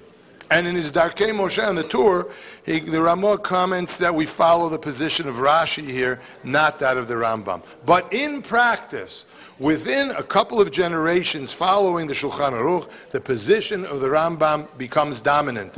Writing in the mid-1600s, the Shach observes, and this is also in number 7, that in connection with Shchita, the Shulchan Aruch always followed the Rambam in requiring an affirmative reputation of reliability. Why? Because of the complexity of the laws of Shchita. And the Taz, also in the 1600s, also claims that the Ramah meant to revise his original psak in the Torah and to say that especially in light of what he calls kilkula dorot, the decline over the generations and halakhic observance, we have to follow the more stringent opinion of the Rambam. At this point, it should be obvious that the application of the guiding principle of Eid Echad Ne'eman B'Yisurin has narrowed, certainly in commercial settings, from a position of trusting everyone, unless we have specific cause not to, we have moved to a default position where no merchant is trusted unless that person has affirmatively established his trustworthiness. The Netziv of Volozhin claims that this shift, this limitation, applies in commercial settings since the public is not capable of detecting wrongdoing by a purveyor, and this would now, of course, not necessarily apply in a private setting. This development might have severely limited access to kosher food, commerce in kosher food, if not for the innovation of the concept of external supervision of kashrut. Hashgacha, external hashgacha, allowing the consumer to rely not on the purveyor, but on a third party, on the kashrut supervisor or certifier. Where can we find the earliest mention of such an arrangement? Returning to the takana of Demai, the Yerushalmi has a slightly different take on this. The Yerushalmi in Maaser Sheni and in Sotah explains that the Beit Din of Yochanan, Kohen HaGadol, appointed Zugot. And the Vilna Gaon and the Korban Eid and the Pnei Moshe explained that this meant pairs of kashrut supervisors whose task it was to ensure that the produce was properly tithed. That's why no one in the generation of Yochanan Kohen Gadol had to ask about Demai, because there were mashgichim to make sure that all Trumot and Masor were properly separated. This was the beginning of outside Hashgacha. And by the time of the Rishonim, third-party supervision was evidently already the norm, at least as regards Shchita. Writing in the 1300s, the Rosh, Rabbeinu Asher, one of the great Chachmei Ashkenaz, who then migrated to Catalonia, where he became the Av Beis Din in Toledo. So he had the vantage point of both Ashkenaz and Sfarad, writes, it is now the custom in the entire diaspora of Israel not to trust katzavim, but rather to appoint well-known persons to oversee shchita and b'dika. And in the 1600s, the Tosafos Yom Tov, in his Divrei Chamudot, commentary on the Rosh, says, in all communities where there are supervisors hired by the community, no one would dare raise his hand to perform shchita or b'dika without these supervisors. And the Aruch HaShulchan, in the 19th century, writes that it's forbidden to purchase halachically problematic foods such as wine, cheese, meats from someone lacking a clear reputation of good repute unless such person, is source 12, carries a certificate of kashrut from a rabbi occupying a position of hora'ah. Especially in our times, the proliferation of pritzut and minut, it is prohibited to purchase from such a person one doesn't know unless such person has a ktav hechsher. That's the origin of our system. And even turning to the Shulchan Aruch, although it doesn't directly address the issue of ongoing external supervision, the Ramah in his glosses in Hilchot Shchita does outline a system of communal certification of shochatim, and requires local Batei Din to monitor shochtim on a continuing basis. So now that we've seen the advent of outside kashrut supervision, what has become of the principle of Eid Echad B'Yisurin? Where has the ne'emanus gone? Rav Eliashiv addressed this question, And he referred back to the Talmud Yerushalayim. We talked about the appointment of Mashgichim. And he says, Ikar Takana, source 13, Haya ken lismoch al memunim talmidei chachamim hamashgichim. And Rav Efrati Shlita explains that b'takana gufa nikba ki hakoneh b'hashgacha eino chayav la'afrish dechashiv sheino koneh me'am haaretz o mechashud el ki ilu koneh me'azugot. In other words, the ne'emanut moves from the manufacturer or purveyor to the mashgiach, who becomes our Eid Echad Ne'eman. No longer do we look to the purveyor or the manufacturer or the grower for the Ne'emanut. We look directly to the Mashgiach or the certifying agency. What remains to be understood is, now we've moved from the individual to the Mashgiach. The question is, how do we know if the Mashgiach is reliable? Who monitors the Mashgiach? Is he trustworthy? Is he knowledgeable? Does he do his job? Is he conflicted? If the mashgiach works for the purveyor, can he remain objective? Can he supervise his employer? All these are very important questions to this day. Earlier we saw in the Yerushalayim that the Batei Din employed mashgichim. We saw this phenomenon discussed by the Rosh. These became the prototypes of community-run kashrut organizations which set kashrut standards for their communities, hired mashgichim, monitor their work, and provide hechsherim. In addition to relying on the mashgiach, the consumer trusts the certifying agency, and in this model, the ne'emanut is shared by the individual mashgichim and their certifying organizations. In Israel, the community kashrus model developed differently, for better or for worse, where we have kashrut certifications run by myriad local rabbinates and religious councils with a national organization in charge of certifying imports. I don't want to get into that, but what about places outside Israel without centralized rabbinates? Who monitors the mashgichim? And I want to get a little bit, tell you a little historical anecdotes here. All of you from America, I don't know if you know the history of hashgacha in America, but there was a major problem in New York faced by Jews who came to live in New York in the late 1800s and early 20th century. It's estimated that by 1920 in New York, 40% of all meat sold as kosher meat was really treif. I found online a book written in 1941 by a certain Rabbi Jeremiah J. Berman. Any relation? No. The name of the book is Shchita, and he has a chapter there on Shchita in America. And he first tells the story. He says after 1880, Russian Jews began to stream to New York in great numbers, and he says they came with a picture in their minds of the pious kehilot in their native lands, where the slaughtering and vending of kosher meat were holy and honored tasks. And they looked with horror upon the New York arrangements, where the shochet was a hireling of the meat dealer, and where kashrut had sunk to the level of a crass business. We know, for instance, that kashrut business, to some extent in New York, was controlled by the mob in the early 1900s. The Russian Jews were growing in numbers, in strength, and by 1887 they counted no less than 18 congregations on the Lower East Side. And they realized what they're missing is this monitoring of the hashgacha, and they missed the community-based type of hashgacha to which they were accustomed in Europe. So many of them spoke about inaugurating a kehillah presided over by a chief rabbi whose main job it would be to administer kashrut according to the European standards. So they got together in 1887. They decided they need a strong rav to appoint him as chief rabbi of New York, and his main task will be supervision of kashrut. So they selected a man who was a great scholar of sterling character, the world-renowned Rabbi Jacob Joseph, rabbi in the city famed for its scholarship and piety, Vilna. In 1888, he arrived in New York with most auspicious occasion. And what did he find? He found that many of the slaughterhouses there were actually 15 small butcheries owned mainly by German Jews, and many of the slaughterhouses employed shochtim who were deficient in learning or competency. In the majority of these abattoirs, the rabbinical supervision was either non-existent or defective.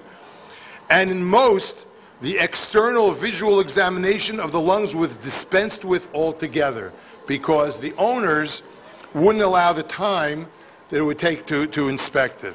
So Jacob Joseph instituted all kinds of improvements. He tested the shochtim, fired the ones who were incompetent, hired new shochtim.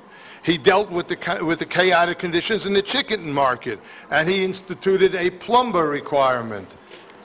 And that didn't go over well either.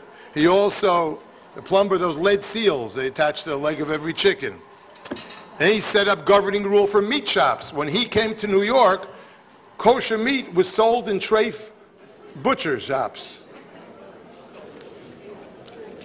But despite all the forces supporting it, the associated congregations was not destined to last. And this Rabbi Berman cites a number of reasons. Number one, disgruntled shochtim. Number two, abattoir and chicken market proprietors irked by their rigorous supervision. And most discouraging, rabbis who were disappointed in not being chosen chief rabbis. And by the year 1894, the associated congregations began to disintegrate. And for example, there was a famous packing firm then, Weston and Levy. They replaced all the shochtim approved by associated congregations. They replaced them with their own. There were competing ads in the newspapers. It is kosher, it's not kosher. They were competing chief rabbis. They had their own chief rabbi. Anyway, in 1895, Rabbi Jacob Joseph suffered a stroke, remained in bed until his death in 1902, and with his death died the chief rabbinate of New York. Just to tell you, this story, not exactly the same, but similar, repeated itself in Boston, Massachusetts. When Rabbi Soloveitchik came in 1932, he was also ambitious about raising the kashrut standards, but his initiatives were met almost immediately by strong opposition, and the main opposition came from certain rabbonim who opposed his efforts and his insistence on plumbers. He also wanted to tack on a 1-cent surcharge on every chicken sold to cover the cost of the improved hashgacha. In 1941, someone filed a complaint against Rabbi Soloveitchik with the government of the state of Massachusetts, and the Attorney General, believe it or not, launched an investigation of Rabbi Soloveitchik when the claims against him were A, racketeering, profiting from this new system, and tax evasion, since the 1 cent had a lot of pennies in his pocket. The state attorney general appointed a judge, Judge Cohen, thank God, to investigate. And after a 14-month investigation of Rabbi Soloveitchik, Judge Cohen concluded that A, Rabbi Soloveitchik did not participate in any racket, B, nor did he derive any compensation from the plumbers, and C, listen to the language here. There are some individuals without scholarship and even less character who assume the title of rabbi, that such persons acquire a small organization, call it a synagogue, and obtain for themselves official status. Being untrained, undisciplined, and irresponsible, they are in no way prepared to serve the needs of the community. That's the official report of the state of Massachusetts. So, community rabbinical kashrut supervision on the East Coast of the United States failed dismally. But the need remained. The vacuum needed to be filled. And this prompted rabbis and lay leaders to try another approach. As noted by a contemporary historian, it was out of the wreckage of the short-lived New York chief rabbinate that the Orthodox Union emerged to create a viable system of private kosher certification. And of course, there are many kosher private certifications. What's most important about the OU is that it's non-profit, which certainly enhances its reputation for integrity and independence. But whatever type of kashrut certification agency model is adopted, whether it's the European model or the Israeli model or the American private supervisory model, this structure where the individual mashgiach reports to a certifying body and not to the purveyor should naturally, can and should solve the problem of the conflicted mashgiach. Not many people know this, but one of his last Piskei Halacha, which appears in a posthumously published volume, the Igros Moshe, Rav Moshe Feinstein writes that he is reminded that Harav Agon Rosenberg, who headed the Vada Kashrus of the Histadrus HaRabbonim, you know what that is? That's the OU. The Histadrus HaRabbonim, the RCA. He means the Vada Kashrus, he didn't call it by name, he's referring to the OU, who is very stringent in matters of kashrus supervision, would say that the main advantage of the mashgiach receiving his pay from the Vada Kashrus rather than the proprietor is that it makes it unnecessary for the mashgiach to flatter the proprietor who wishes the mashgiach to allow everything, because the Vada Kashrus pays his salary and the Vada is his boss, thus allowing the mashgiach to do his job honestly. The Vada Kashrus does not receive a higher fee for allowing than it does for forbidding.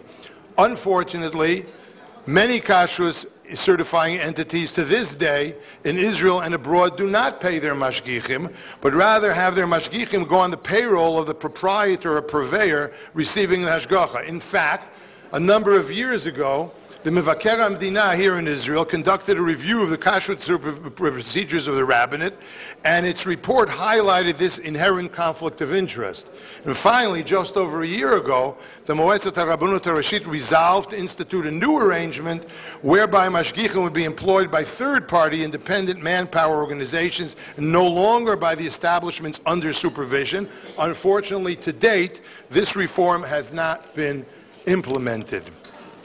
So having surveyed briefly the history and the halachic sources establishing the need and sufficiency of kashrut supervision, I want to use the remainder of a few minutes, time allotted to me, to briefly analyze the conceptual framework of the principle which stands at the heart of kashrut supervision, that is, Eid Echad Ne'eman B'Yisurim. And as I noted at the outset, in matters of Yisur v'Heter, the two-witness rule does not apply. Instead, a single aid suffices. And as I also noted, it need not be an aid who qualifies for testimony in other matters. So if it's not testimony strictly, what is it? One approach is to say that in regard to Eid Echad Yisurim, it is testimony, albeit a less formal, less rigorous, less demanding type. Call it Eidut light. And this approach would argue that Eidut B'Yisurin has the same function and achieves the same result as conventional testimony, that is, levarer, to reveal and clarify the facts, the mitziyut. And the Tashbates of Shimon ben Sarach Duran, late Rishon of Catalonia, then Majorca, then Algeria, takes this position, and he says, in principle, every Jew is presumed to speak the truth. However, there's a remote chance that he was bought off and was paid to lie. In Yisur v'Heter, that possibility is so remote that we can disregard, and therefore Eid Echad suffices. In monetary matters, however, where someone stands to gain or lose money, we cannot disregard the possibility that the witness was paid to lie. The risk is greater. Therefore, the Torah requires in such matters two witnesses who will each be ashamed to lie in the presence of the other. And by having two witnesses, the risk is effectively neutralized. So Eid Echad and Yisurin and Shnei Eidim Medinim Amonot accomplish the same thing. Both are Eidut. But there's another approach that says that Eid Echad ben Yisurim differs fundamentally from Shnei Eidim, and that in Yisurim the Torah does not require Eidut. And the term Eidut doesn't really apply. It's borrowed from Mamonot. And the Nodeb Yehuda took this position. It can't be Eidut, since we see that for Yisurim, relatives are okay, interested parties are accepted.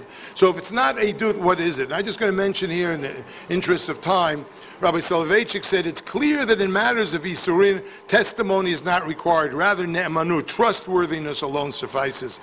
And Harav Asher Weiss goes even further. He says that Eidut B'Yisurin is not even ne'emanut. It doesn't serve to clarify the facts. You don't need clarification. It's rather a rule governing behavior, what he calls hanhaga. Rabbi Chonon Wasserman also takes this position. In any case, Al Kol Panim, we see that the standard of proof required for Yisur v'Heter is less demanding than the standard for monetary matters. Can we offer some explanation why this should be? L'chorah, I would think that Hashem, in setting the standard for avoiding transgressing Yisurim, would set the bar higher, or at least as high as in the case of ben adam l'chavero, of extracting money from one's mate. Why is it that if I want to extract money from my friend, I claim that he owes me money, I need 2 witnesses, but if I want to eat from the cow slaughtered by my friend, I only need 1? I want to propose, and there are many, many approaches to this, I want to propose one explanation, to suggest one explanation based on an understanding of the source of this principle of Eid Echad Ne'eman B'Yisurim. The Tosfot explain in Gittin that it's based on Gzerat HaKatuv. It's based on the pasuk of Safrala concerning the count of Anida, actually is a Zavah Gedolah, of her Shiva Nikiyim. And Safrala, we darshan, means La'atzma, for herself. Her count is self-verified without need for external verification. And her husband can rely on that count. This is Eid Echad Ne'eman B'Yisurim, and we apply this elsewhere. Rashi, in a couple of places, also references psukim, but in Yevamot, Rashi doesn't reference any pasuk. Rather, he cites a svara. He says it stands to reason that Eid Echad Ne'eman B'Yisurim. Why? He says it's obvious that we rely on him unless he is suspect. Otherwise, listen to the words, no man could partake of the food of his friend, and no man could rely on the members of his household. The Tosfos Yishanim ask, that's not a compelling argument, so you won't eat your friend's house. Big deal. It's maybe impractical, but it's possible. But according to Rashi, for friends and family, especially spouses, not to be able to trust each other is an unthinkable absurdity. It would make domestic harmony and social solidarity impossible. How could a society exist without trust at such a basic level? So for Rashi, the rule of Eid Echad B'Yisurim is a necessary means of maintaining domestic and social bonds. And nevertheless, of course, Rashi would agree that today, certainly in a commercial setting, to some degree even in personal settings, we can't rely on all Jews indiscriminately. As we saw, owing to ignorance of halacha, lapses in observance, we need external supervision. And we can't turn the clock back. But where does this leave the values of social solidarity? Now that we can't indiscriminately rely on the kashrut of our fellow Jews, does this mean we're doomed to a Jewish society bereft of social bonds? I think not. I believe that we can achieve this achdus today by having a kashrut supervision accepted by all. If there were to be a hashgacha with standards transparent enough and sufficiently rigorous so that the bulk of Orthodox Jewry would accept it, this would surely enhance our achdut. Is there such a thing today? Does it exist? If my father were here today, he would say it's exactly what the OU has accomplished in the U.S. Of course there's room for chumrot, and many are machmirim. But even the most machmir in New York, among the biggest machmirim in America, will be hard-pressed to find a Jew who doesn't respect or would contest the integrity and reliability of the OU Hechsher. And while my father was very proud of the OU's accomplishment in the U.S., he was not satisfied with the state of kashrut in Israel. But let us hope that in the near future, the many voices calling for improvements will prevail. Surely, this will benefit not only our palates, but our neshamos by strengthening achdus among Klal Yisrael. May we all have a Gmar Chatima Tova.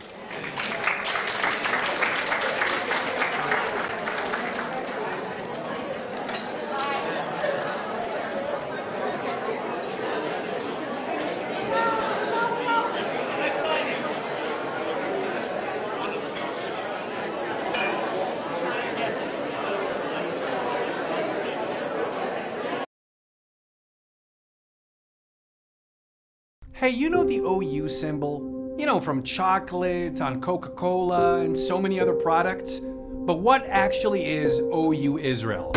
We begin our journey in Yerushalayim, the holy city.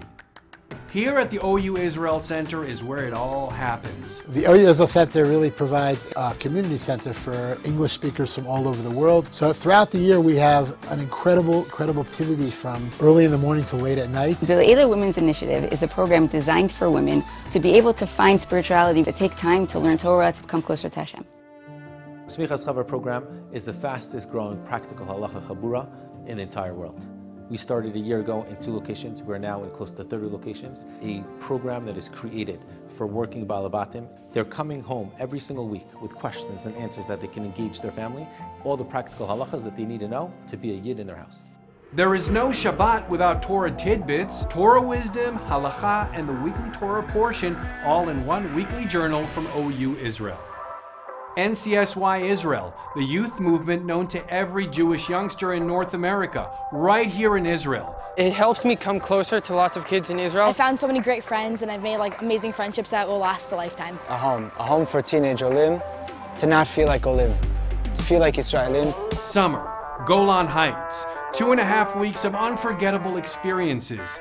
Camp Dror. This summer camp services more than 250 children from all over the world. A truly Zionistic educational experience, exciting activities, Torah studies, and love of the land. Experiencing parts of Israel and a love of Israel. JLIC is My Judaism on Campus. That's Kabbalat Shabbat, reading the Megillah on Purim, Halacha Q&A on WhatsApp, or just sitting down and talking Judaism over a cup of coffee.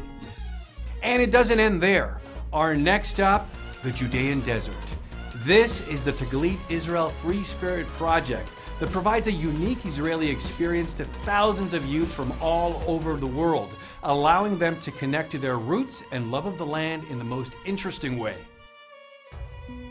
Yachad Israel's purpose is to give an answer to the needs of the disabled and secure their integration